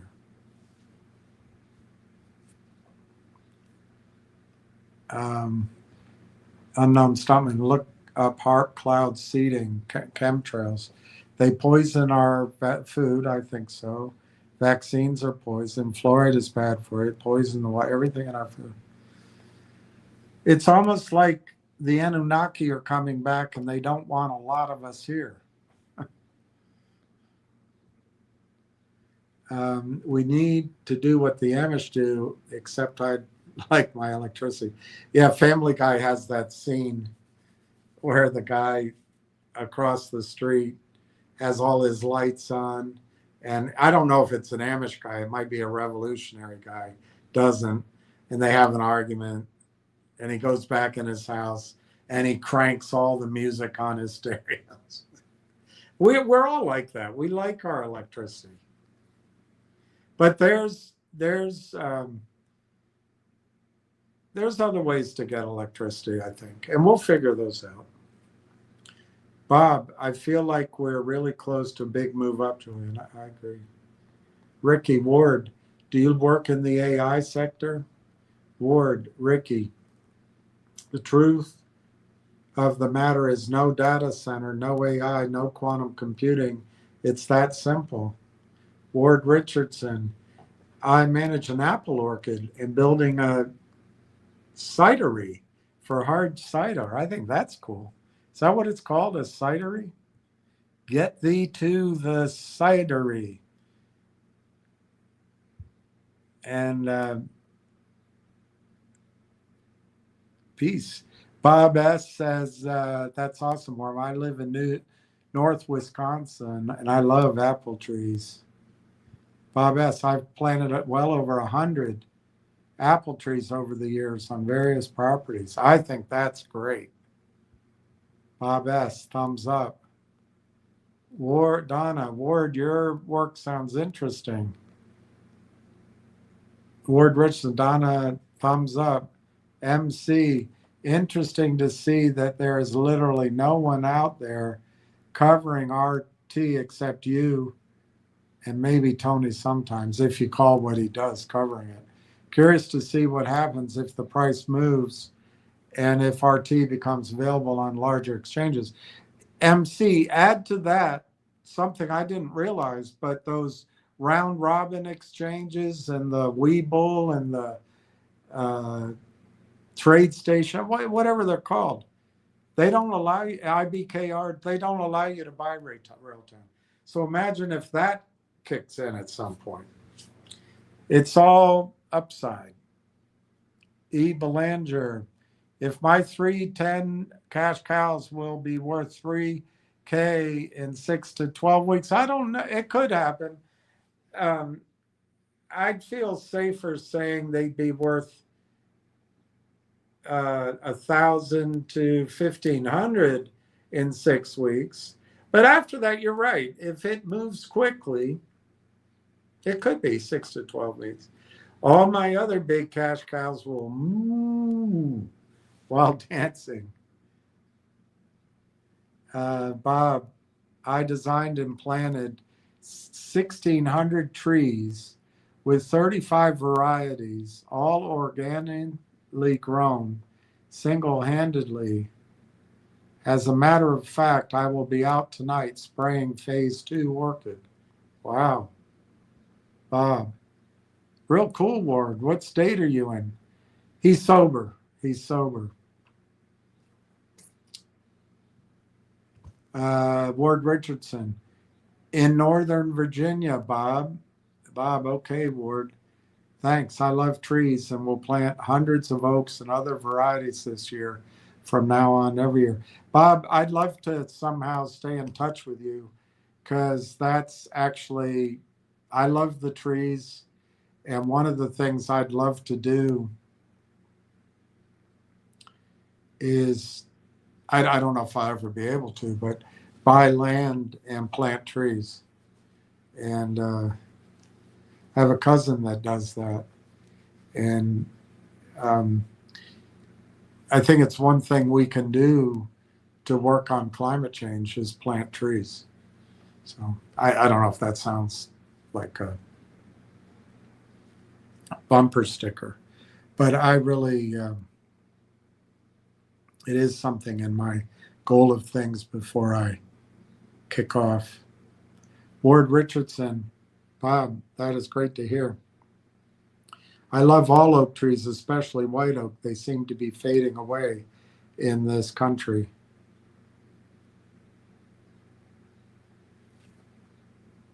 Bob S., You were right, Ward. I plant swamp white oaks and red oaks, mainly for wildlife in particular.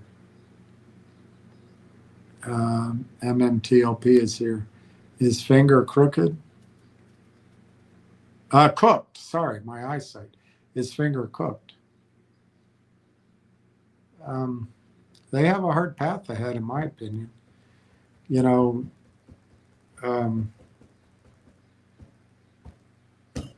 I don't know. MMTLP is here.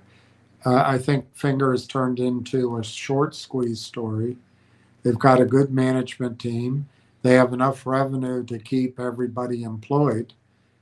And there's always hope of things happening. But it's a different stage in U.S.-China relations. But China is going to be the lead of Southeast Asia for sure.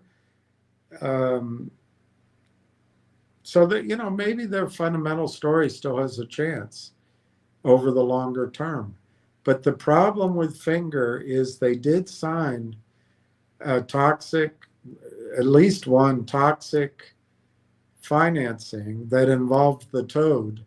That's Anson funds out of Toronto. And so the Anson funds have a real, and the 3 or 4 other hedge funds have a real commitment to driving it down. It doesn't help that Finger Motion doesn't make money. It hasn't shown any growth.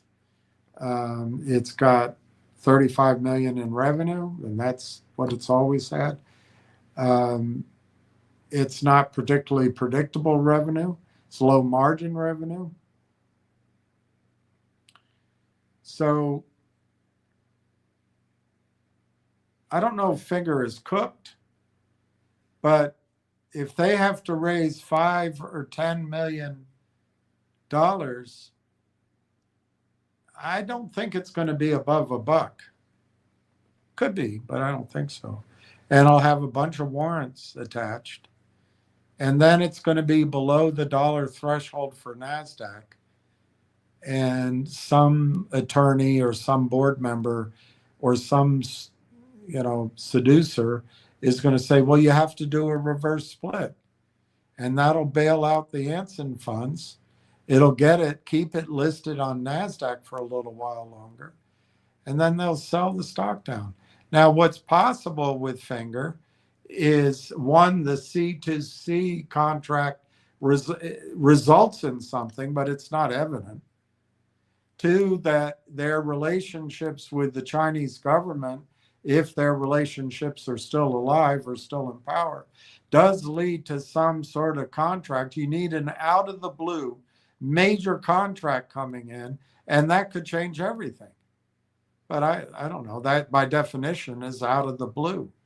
And the third thing is you get a short squeeze. I just don't think you're going to. But you know, you may still believe that you are. I don't think there will ever be a short squeeze in Finger. Unless it's manipulated, and yet there's a chance of that. There's some big whales in there, and they might be able to do that at some point. But is it cooked? I don't think it's going to go out of business, but it's going to be very hard to raise money without some very difficult decisions. Unknown stuntman. We might be taking out faster than the world makes the oil, but Obama wouldn't buy oceanfront property if he thought it'd be underwater. Well, I agree with that, but human beings are all short-sighted. Even you know, yes. There's also big climate items going on that have nothing to do with human beings. The whole solar system is going into a thicker part of the, I don't know what, the universe, and it's it's pressing us closer, I think, to the sun. I don't remember it all, but it could heat us up too. So who knows? I think the Earth is big enough to handle us, and it probably means they get rid of us somehow. Uncle Bill, they've got you by your emotions. They are controlling you. Yeah. That's what all my girlfriends did.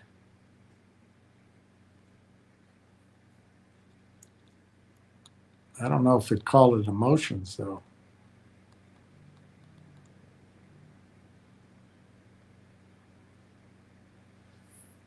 No, it makes you have a good point. You got to try not to think in your emotions. Bob, I own 116 acres of land. I think you can never plant enough trees. I agree with you. I would love to own that much. I'm older now, so I don't know if I ever will. I'd love to be up higher so that the stream or the river or whatever would be on my land could not be interrupted by anybody else. I'd love to plant trees, and I'd also, as long as it's safe, I wouldn't allow hunting. I mean, I know you got to hunt maybe the deer because they get overpopulated, maybe. But I would love to have a refuge for that animals could be safe in.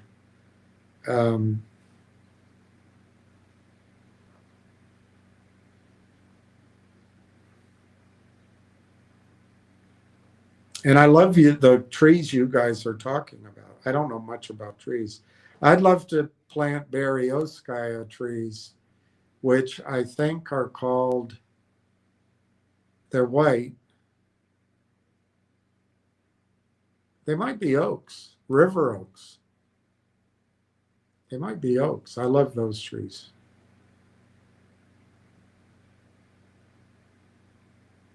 I wouldn't mind being up in Vermont somewhere and own a maple syrup farm. That'd be fun.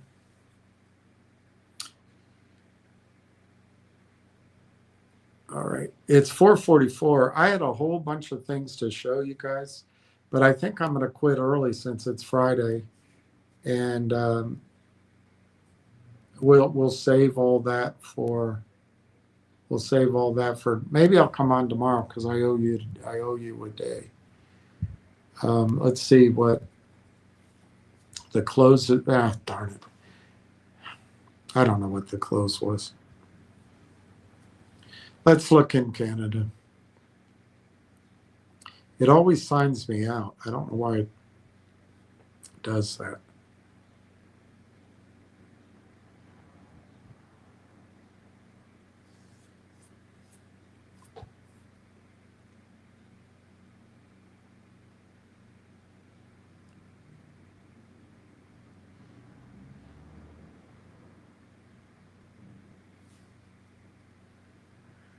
Okay, so Railtown in Canada was up a point at 46 cents, 32,812. The bid was 4,500 shares. And March 4th, April 8th, March 27th. No new filings or anything. So anyway, I'm going to call it quits for tonight. I do think we're getting very close to something. And the gentleman's point that, and I don't know, MMTLP is here. I personally would sell Finger and buy Railtown. I think you have plenty of time to come back to Finger, but you don't have plenty of time to buy Railtown. You can still buy 3 shares of Railtown for 1 share of Finger. In June, when I first started talking about it, you were able to buy some huge number.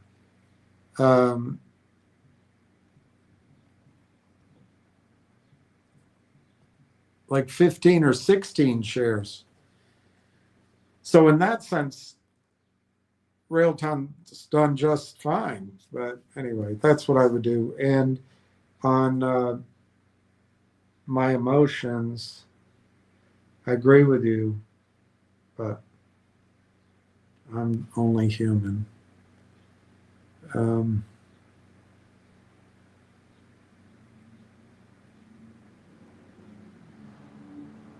Yeah, I don't know what else to say about Railtown. So I wish everyone peace. I pray for peace in the world. And I'll aim to come on tomorrow and catch up on the things that I had ready to go. I'll aim for it.